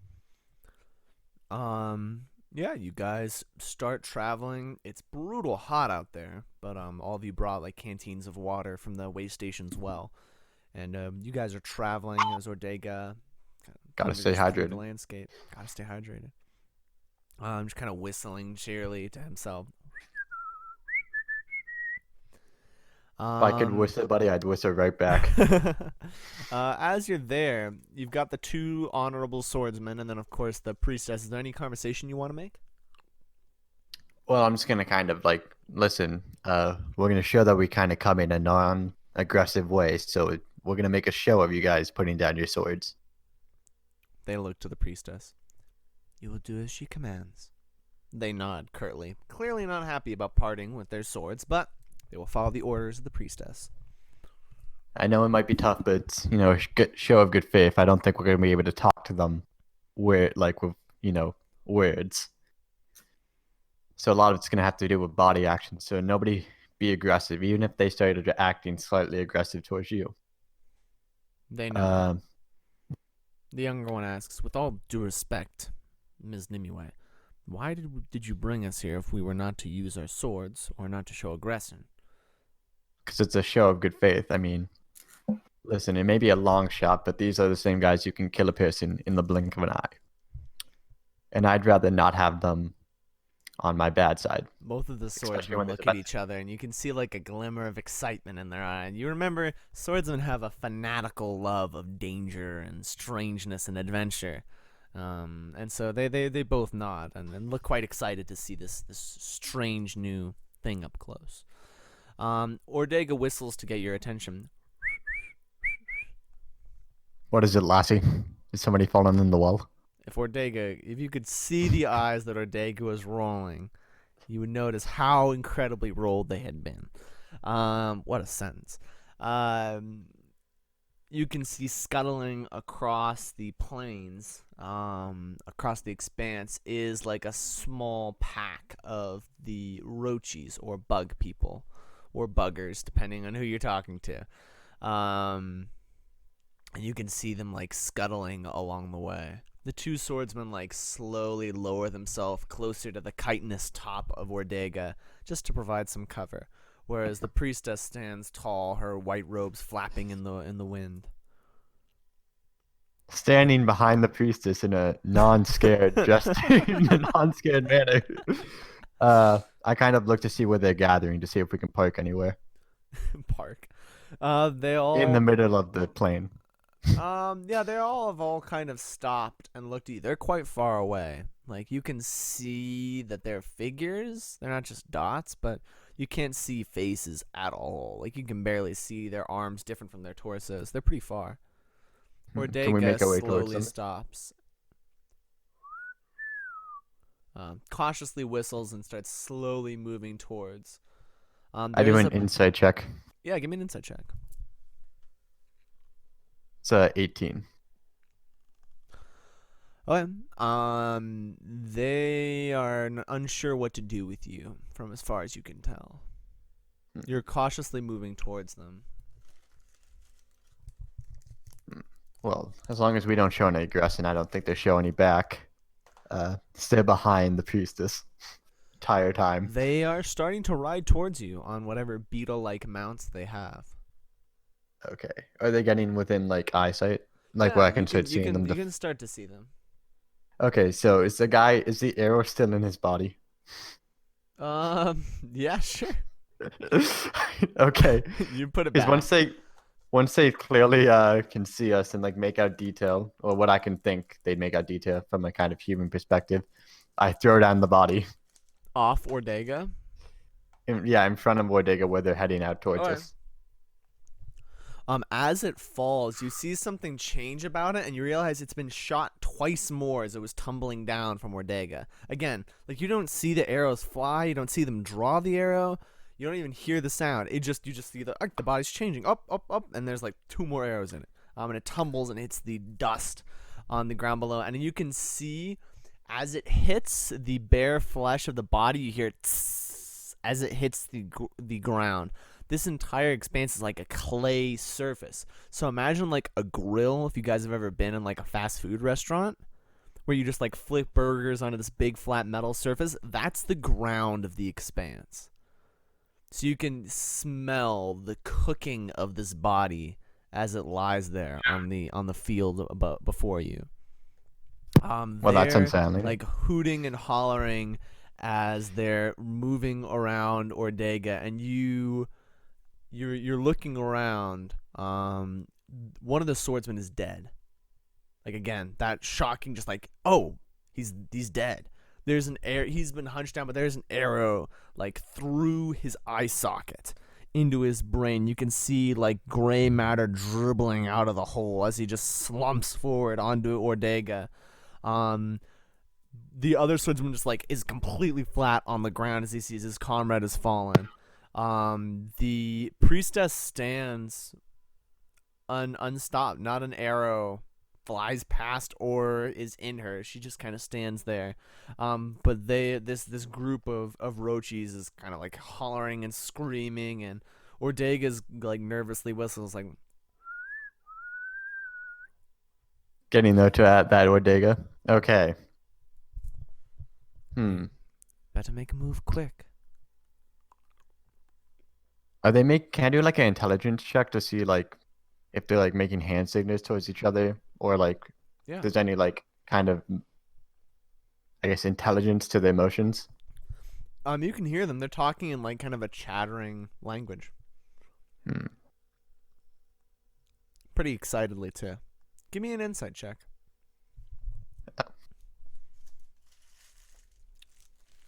It's 17. It's the same look. They've got the same looks on their faces and the same tone in their voices as a kid when he gets a new toy. Oh, okay. Are they looking at Ordega? They're looking at the whole package. Oh. Are they taking any of the bodies? No. Like the guy who fell a to the couple of them ground? shoot him a couple more times. They're once from close distance. Their bows are incredible. I mean, it's hard to believe that they can even draw them. Just huge poles of wood, strung with a very strange type of string, like very thin, almost see-through. Must be pretty strong, but the bow looks like, I mean, you can't imagine like Ashton even getting close to drawing it. Do I still have my bow on me? The mounts they're riding are like big beetles, that kind of scuttling across the surface. Yeah, I think you do. You might have trouble drawing it, but yeah. Well, I don't need to draw it. I just need to show it.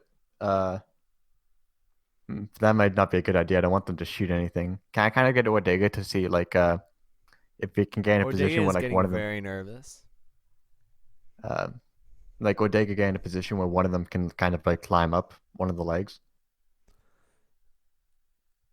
Give me an insight check. 21. So they're trying to figure out a way to take down Ordega without losing like all of the meat. You can Or see the them like, priestess. yeah, they're trying to not kill the priestess, but kill Ordega, kill you, and then kill the other swordsman. This may have They're not like, been a good idea. nah, may have been a really terrible idea. You didn't plan ahead at all.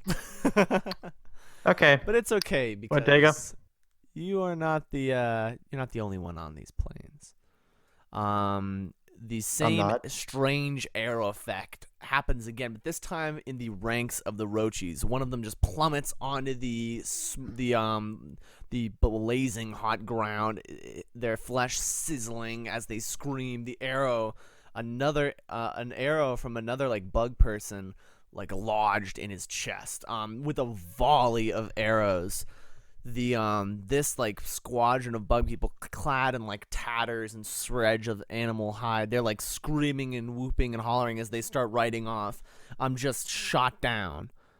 As another group of Rochis rides in, and these are entirely different. Instead of a group of like 6 or 7 Rochis wearing animal hides, clad on kind of old beetle mounts that they're riding. These quote unquote Rochis are riding in formation.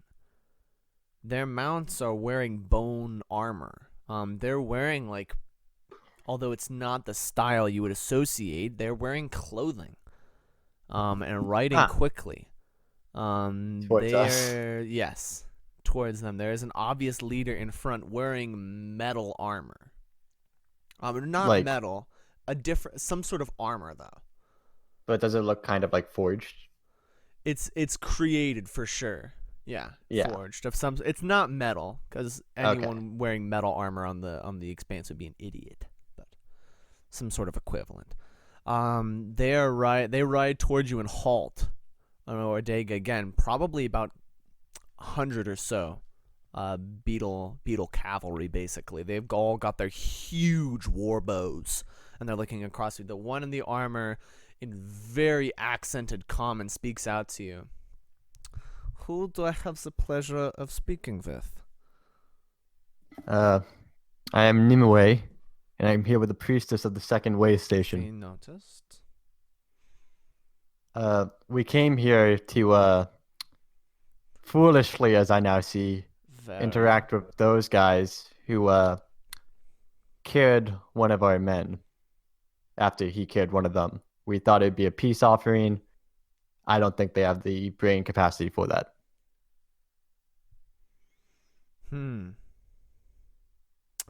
Making it quite clear I'm talking to the guy who, like the guys in like tatted.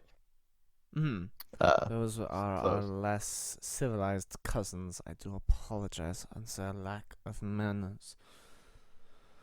Well, It was foolish on my part to try to commune with them. there are Obviously, I many should have tried to go. foolishness that you are taking part in now, human. But it will be accepted. I am third prelate Mara of the Empire. Of the Empire. Of our Empire. Oh, okay. You sound Well- disappointed, but yet you should not be. For now, I am not will allow disappointed. you. Clearly, Now be I'm- silent, human. You've spoken enough. We will let you leave this territory with your lives. Remember, the Empress watches over these lands, and she is not as kind as I am. does she know what happened? Does she know what happened?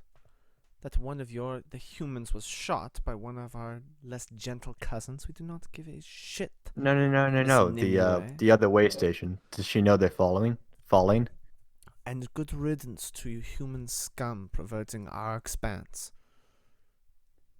Oh, believe me, the worst is yet to come. Really? See, are you aware Enlighten me. of? Human.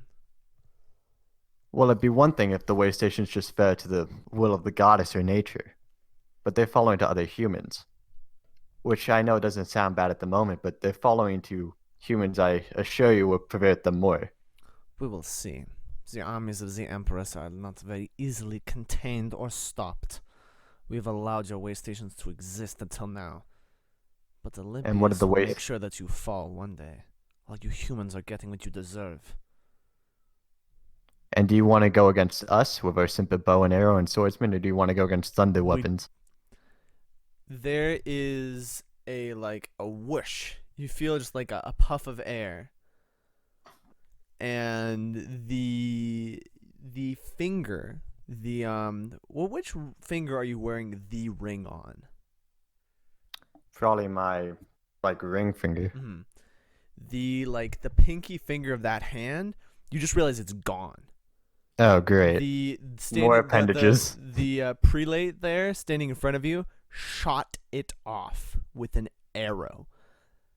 The level of accuracy, the level of skill, the fact that you didn't see her draw her bow or draw the arrow from a quiver that you cannot see. So just such an incredible level of speed and skill, it's mind-boggling. We will take our chances with the thunder weapons. Go back And to your the way artifacts? station where you belong, human. I will not ask again. Can I have a ring moment? 5. Can I go to the Yeah, ring? sure. Bam, you're in ring time. That was close. You almost got me shot off you. Nice going. Yeah. Bugs don't have bugs burn up, right? They're very susceptible to flames. You aren't paying attention, are you? You're dealing with someone No, on a I'm not. different level than you are. Okay, good idea. Yeah. It might be know time how to go all you back. humans fell after the whole empire thing? Some Well, people yeah. haven't fallen as far back as you did. Ooh. Yeah. I'd keep an eye out, wouldn't you? Maybe you're the one dealing with things you don't understand. Gosh, humans have this whole thing, don't they? I forgot. I haven't been carried by a human in so long. Look, what do you need? Do you need something? Not anymore. I think so. Okay. You go back 4. Okay, we'll go. Very good. Olympius bid you farewell. Let me re-say that. May Olympius's grace guide you, human. The cavalry turn and peel away. And as Ordega moves nervously back towards the way station, you realize that sometime during your turn back, the second swordsman has been killed. It is you and the priestess on top of Ordega. Well, that could have gone better. Do I take a token or something for the pinky? Yeah. I've Okay. never seen them in formation with armor and a command structure. I've heard of them ever speaking Or common. a politica structure. We never really know anything about the Bugmen, but this is unprecedented. I wish I would have survived to study this further, perhaps make contact. I looked at my 4-fingered hand. Yeah, that sounds lovely. Well, you didn't go about it very diplomatically, did you? Well, I thought they didn't speak anything. I thought they were just I understand, barbarians. but try to adapt. Either way, we have some interesting options to consider. Annalisa, what time is it? How long have we been going for? About 2 hours. I've got to go in 45 minutes. Okay, we'll be done before then. Cameron, are you still there? Yeah. Alright. I actually don't think we'll get to the siege this episode, but we're not going to rush things. No point skipping things that need to be done. Ashton, we cut to you as they have all your new associates have piled a small little collection of kolos in front of you. About 150 in total. Is there a fireplace? There is a fireplace. Okay. Is it lit? It is very lit. That's how I would Lit. describe it. Okay, so I'm gonna sit near the fireplace and have all the gang members gather around. There's about 20 of them or so. Yeah. And I'm gonna let them mimsy the the kolos. Yeah, they all watch just in gonna, horror and fascination as Mimsy has her dinner. and just licks up all that Kolos. She's a round girl now, so. Yeah, she's a chonky girl. Oh Lord, she's coming. She jingles when she walks. Perfect. So Master Ashton, what is your bidding? What do you wish? What can we do? We can, well, tell us. So there's a good chance that like any day now, this entire way station is gonna be under attack. And if Oh you my. guys want to live, you're gonna have to listen to what I say. Oh And we're jeez. together. We're gonna have to protect everybody in the city. Well, Master, we'll do this. Yes, I'd be happy to help you. My name is Jenkins. Okay. I am the oldest and the most knowledgeable of all of these bandits gathered here. And I am so happy to be serving your wonderfulness, Master Ashton. Is there anything I can do to prepare for such a potential siege? Is there anything? Yeah, just take inventory of what weapons y'all have and who knows how to actually use them. We have some Araxia, if you wish. Sick. Okay. Side note, I low-key, high-key forgot what that. Araxium is the mineral that explodes on contact with oxygen. Oh, that's fantastic. And it is inside a ball, like a crystal ball of glass. You throw the glass, and when it shatters, the mineral comes in contact with oxygen and explodes. Cool. Organic grenades. So It's organic. Add to. But are they gluten free? Dude, they're so gluten free, dude. Add Hey, two gluten-free Araxium balls to your inventory. Okay, Annalisa has finished with her prep. Is there anything you'd like to do before the siege? She'll be next time, I suppose. Yeah, I guess I'll take back that one token, try to get up or whatever. Yeah, you take a little rest. You have like Jenkins feeding you grapes while Mimsy is snoozing in the background, and yeah, you feel much better. Take that token back. Cool. We're gonna cut to a little bit of a darker scene. Mankar, what are you doing? Well, I would assume that despite being a different style of town, the Depth Grovelers would all have like a similar way of society, so I'm gonna look for any secret caches, tech, or whatever that may have been overlooked by by whatever killed these guys. It seems like they forced Depth Grovelers to help them find these secret caches. But following the marks, you managed to find one that has gone unnoticed and unfound. It is it's a small device one would wear on your back. You've only heard about these things before. They're pretty rare. Depth Groveler tech is kind of at a steampunk level, it's not Watchman tech. But it's good stuff. This is a pretty rare device. In fact, this might be, some Depth Groveler towns have like relics that are like the sacred tech that they've kept safe for generations, and this is clearly the relic of this town. Probably the last thing that remains. It is a jetpack. Oh my god. Now, jetpack rules. It will eventually run out. Now you might ask, when will it run out? It will basically run out if I deem it's being overused. So if you're just like, I'm just going to be on this jetpack forever, it's like, okay, well, no. But if you need to have what, you're telling me I can't hover for a whole session? Depending on how long the time goes in that session. But you could have like a fight in midair if you need to go places. It is basically use it as much as you like. unless you overuse it. And I will give you a warning: your jetpack's like running low. It basically is a solar jetpack, so not solar. It'll take care of its own power. You don't have to worry about it. It's powered by some Empire It's got tech. a nuclear reactor. Yeah, there we go. But you don't know what that is, so we don't have to worry about it. It glows and makes weird noises. You feel kind of fuzzy when you touch it, but don't worry about that. Yeah, anytime you lick the good jetpack, fuzzy. you feel like slightly tingly. Anyways, so what's our plan? Where are we headed?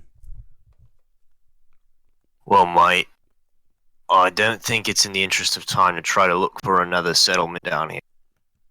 So I say we try to make our way back to the surface, keeping an eye out. Sounds good to me.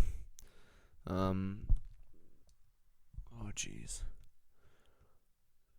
Give me a sec. We might have some problems here. My video just finished uploaded, like the summary of last session, and it just gave me an error. Like, I do not recognize the file format after 3 days. Come on. Now's a good time for you to Everyone, thanks for telling me that. where we last. Whether it was Okay, we have Doomsday ship is up. Fantastic. So we head back to the surface. Okay, let's move. Let's move quickly. Maybe whatever did this will come back, and I wouldn't want that at all. You guys make quick time back up to the surface. The guards. So on the way there, Mhm. I'm gonna ask him.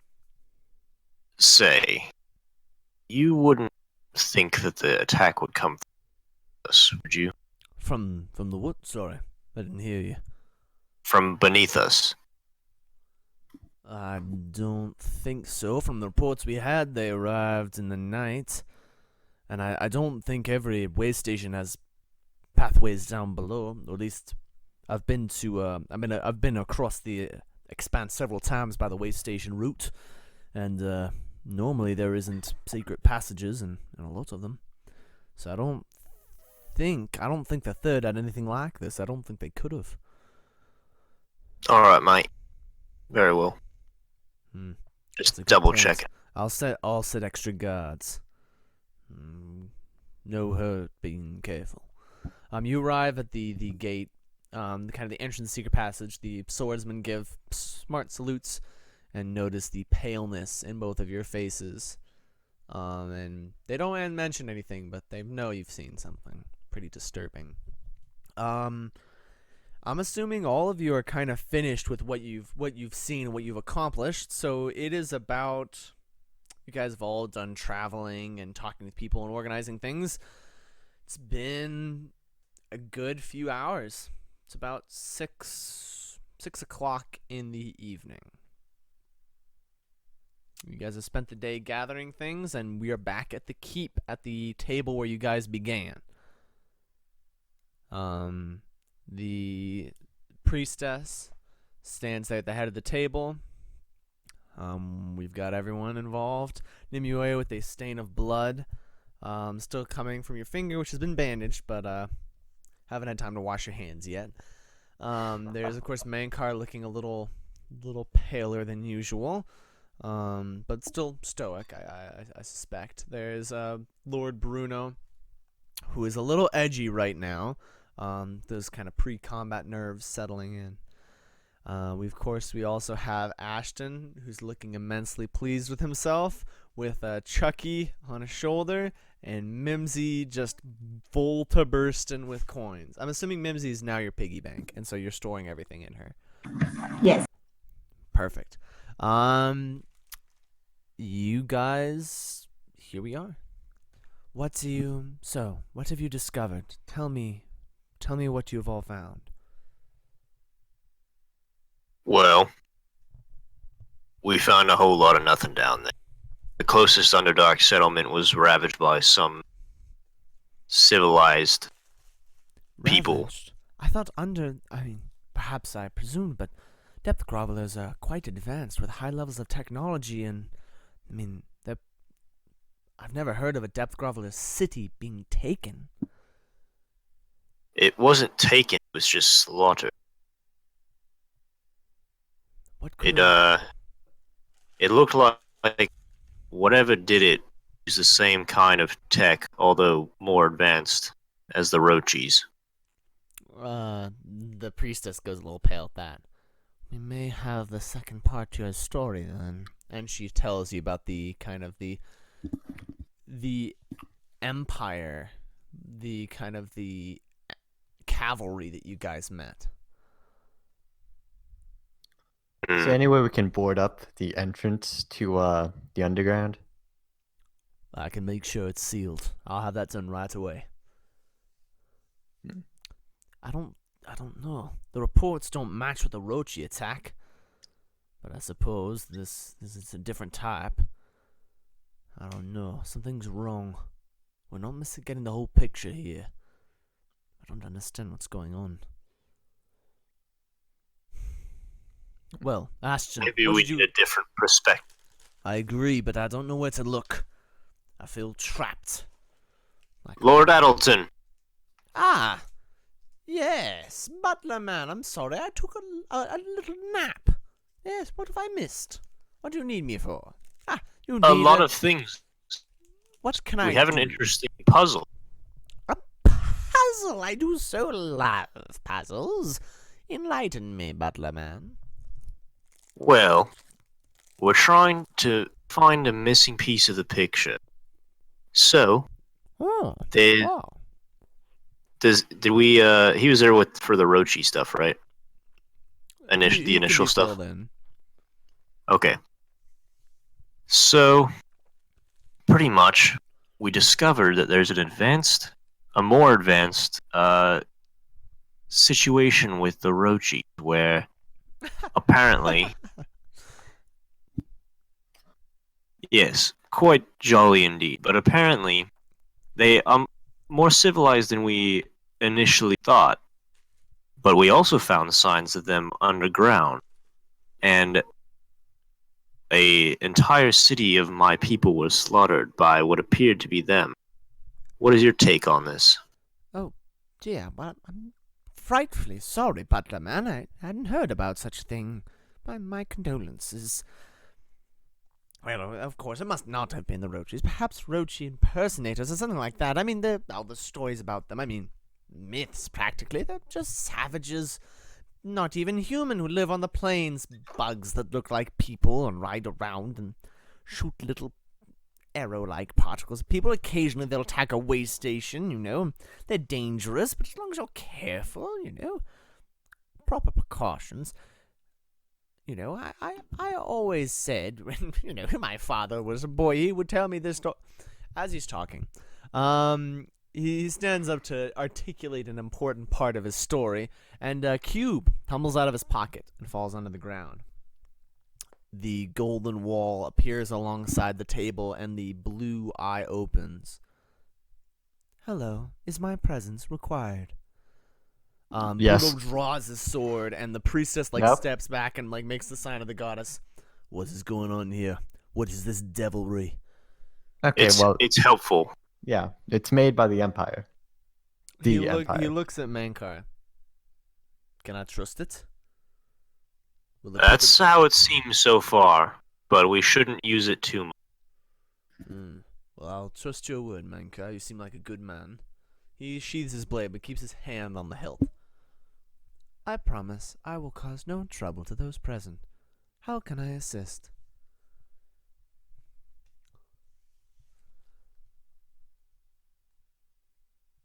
Empire Olympia.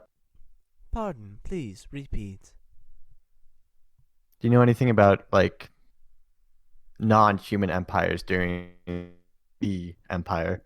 Non-human imperial factions. Searching.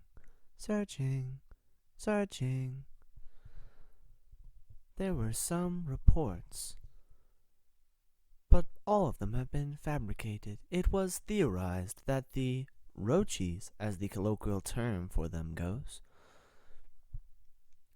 it was theorized that Rochis were in the Stone Age and could become a civilized empire. Due to the hostile environment which they are in, it is highly unlikely that they would form a civilized environment. It is potentially feasible, though, and there are scholars during this age of the Empire that theorized as such. Tell us what you know about the roaches. They are actually humans who have evolved to live on the Expanse. Their skin is a special type of chitin and skin compound which can resist high levels of heat and also certain types of pressures. A long time ago, even before the time of the Empire, they had learned to tame certain types of large beetles that roamed the Expanse. Using the beetle's chitin, they can hide and survive during the hail in the night, and survive the hot Expanse during the day. Creative, dangerous, and primitive, the roaches have been a scourge of the Expanse for as long as the Expanse has been around. Anything about archery? Incredible archers, and always have been. Their beetle cavalry are mounted, quick, agile, and use arrows to strike from afar very quickly. The accuracy of the bugmen is incredible and well noted throughout history. How did the Empire deal with them when they skirmished with the The bug? Empire's tech was vastly outmatched the bugmen. Despite being good archers, it does not matter if you have nothing to shoot at.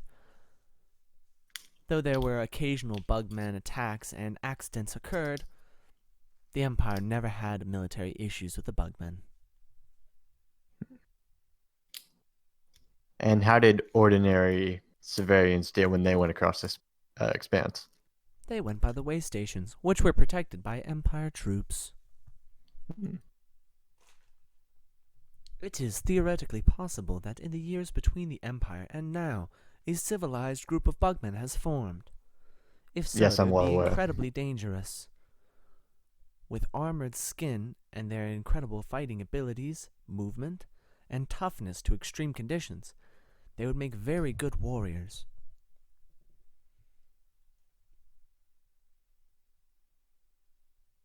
Have I answered all your queries? Any weaknesses? Did they ever dissect a roachy? There was no reason to search for weaknesses in bugmen, as they were vastly inferior to Empire military technology and magic. Not weaknesses. Do you know anything more about their biology then? Not very much. It was an exotic area of biology, not very well respected. Though some people were quite fascinated, I do not have their documents on record.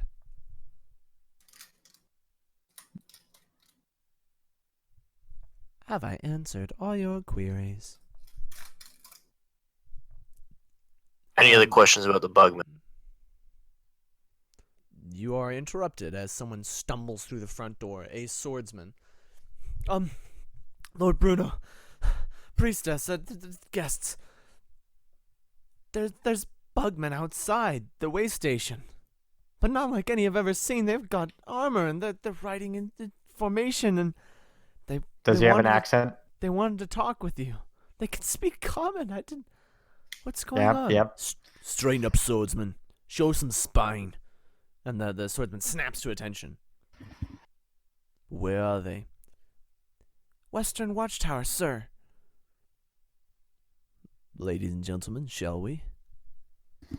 After you. I got another question for Diaz. Let's make it quick then. We do have an audience to do. How can Well, I I'll answer join. your I'll join you question? a little. Okay. They all saunter off. It's just you and Diaz in the room, Mankar. How Okay. can I answer your question? Well, Diaz, remember the last task I gave you before you shut off for a while? Yes, I do recall. How was the file restoration? I have restored multiple files on Katasi myths and folklore. Tell me everything you know about the lore on Tossie skin puppets. I will do so. The Katasi were not... Shortly. Wait. Pause. Keep. Diaz. Yes. Keep a log of all of your functions. Anything irregular that happens. Will do. Diagnostic log commencing. We'll update Now. you if any irregularities. Tell me about the Katasi skin. Well, the Katasi are known for being a nation previous to the Empire, centered around the Isle of Meridian, north of here. They were known for stray... Sorry, my system had some lagging troubles. Diagnostic reports show irregularities in my system. Would you like me to continue? Yes. Will do. The Katasi were known for... It should be noted that with all my information, these are not historical documents, more folklore mixed with history. Whereas the Empire was hundreds of thousands of years ago, the Katasi were even before that, so information is highly unreliable. Even during the Empire days, they were a mystery.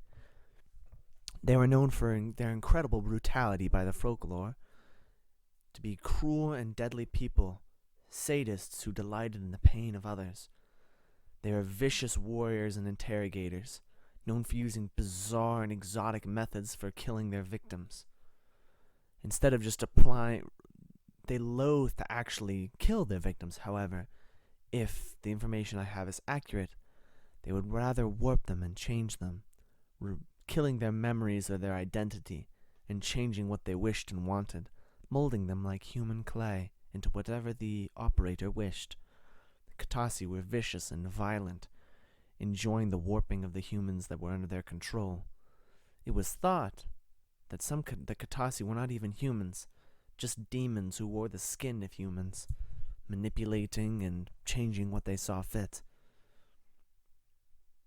Diaz, is there any records of encounters between the Empire and the Katasi?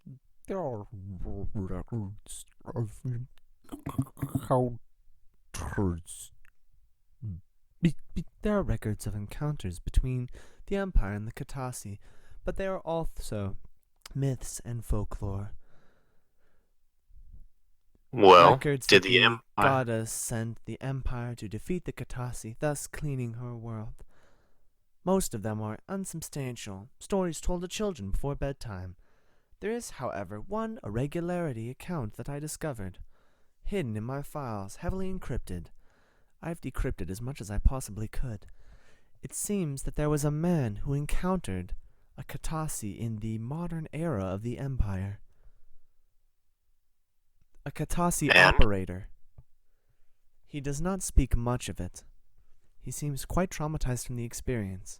I have a recording of it. It seems that he was interviewed by the scientists of the old archive in the Empire, and that this record was tucked away in an encrypted corner. Well, Would can you like play me it? to play the record? Yes. Now, speak slowly and calmly and clearly. What did you see? It was all around me. It was everywhere. I couldn't see and I couldn't hear. It's just like it was everywhere. It was everywhere. It was everywhere. Calm down and focus. Where were you? I was on the docks. I was just heading home after a long day, and then it was in me and around me, and it didn't have any skin anymore. Calm down, enunciate, speak slowly. You were heading home, and then what happened? I saw someone, and I went to see who it was. You know, the docks are a dangerous place. That's true. They're very dangerous. They can be quite dangerous to be around. Tell me, what was the figure like?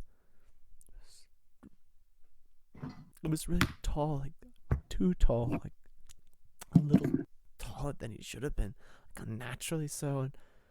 And I gave him a look. I had my hand on my knife. I saw his eyes, and they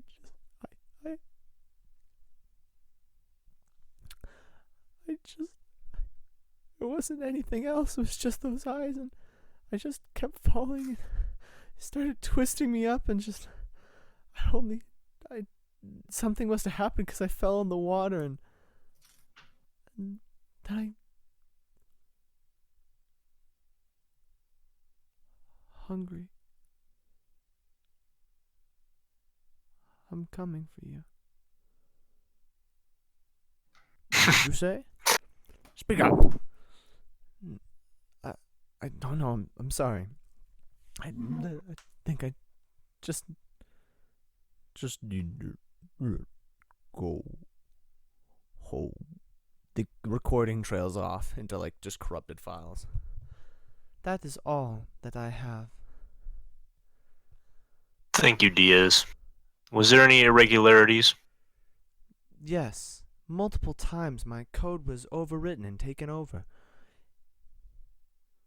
As we were talking, that is highly irregular. Empire code is considered unbreakable. Can you tell by what? Unknown operator, sir. Can you tell from where? Unknown location, sir. I can attempt to triangulate. Please do. I will get back to you in undefined amount of time. I must say, although I should not be offering opinions as a machine,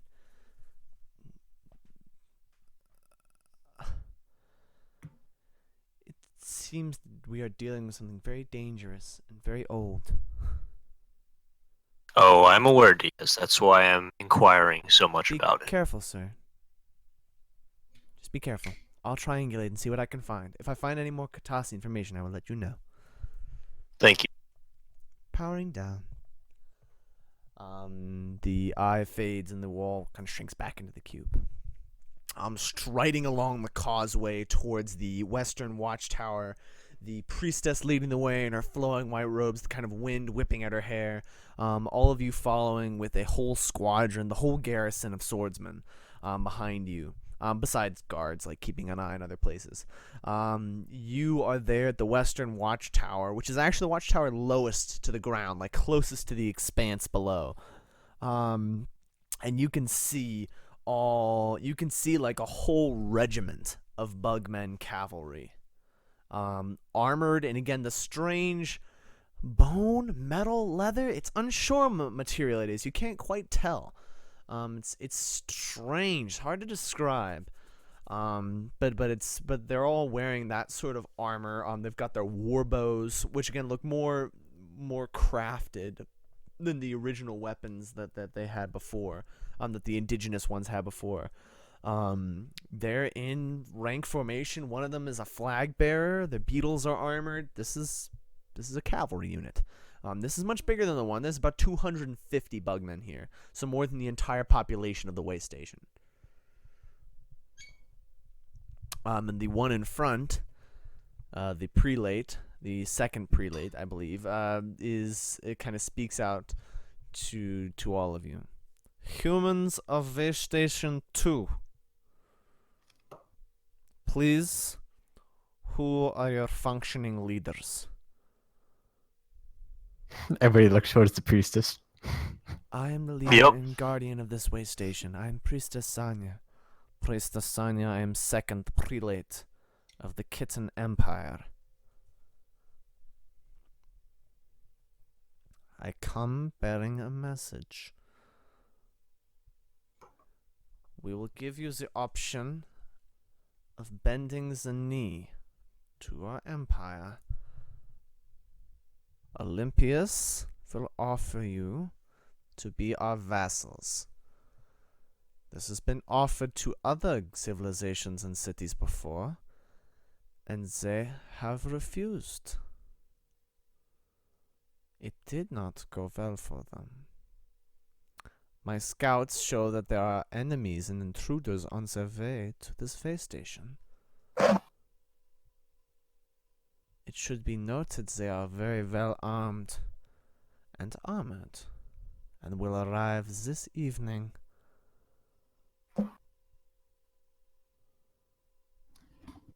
What do you think about that, Priestess Sanya and her companions?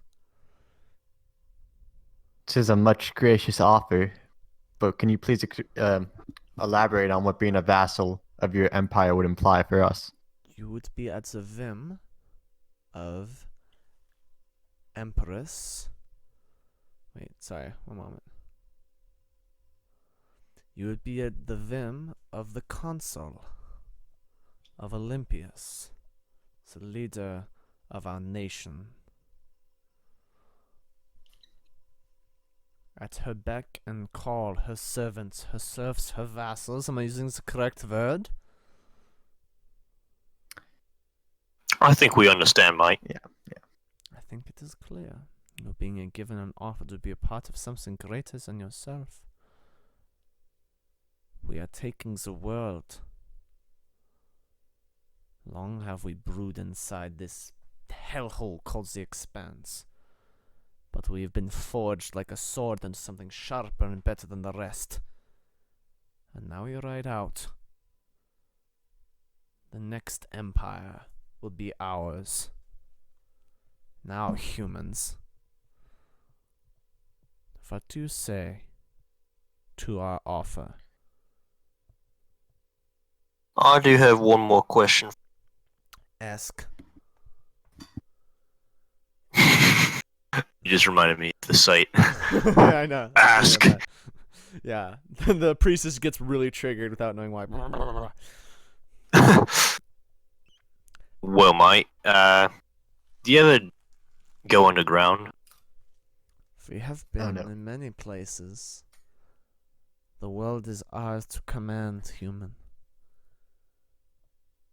Yeah, I understand, but see, I found a city my people slaughtered today, and I was wondering if you would know anything about that. That is very unfortunate. As the second prelate, I cannot be everywhere at once. I was currently patrolling the top of the Expanse. Well, How as I'm were the sure people you're, of the depths killed? by arrows, much similar to that of your own. Perhaps one of the prelates offered them mercy, and they did not accept such an offer. It is not my place to understand or judge another prelate. I'm giving you an And I'm option not- of life. I'm not saying that it is, but is that the fate that goes for us if we refuse? Yes, maybe not now, but eventually all will fall before Olympias. And All if of we are your vassal, are we under your protection? Yes, you would be. Assuming you follow the rules of such a vassalhood. And what are the rules? Perfect Besides, obedience to the consul. And, by definition, her 9 prelates.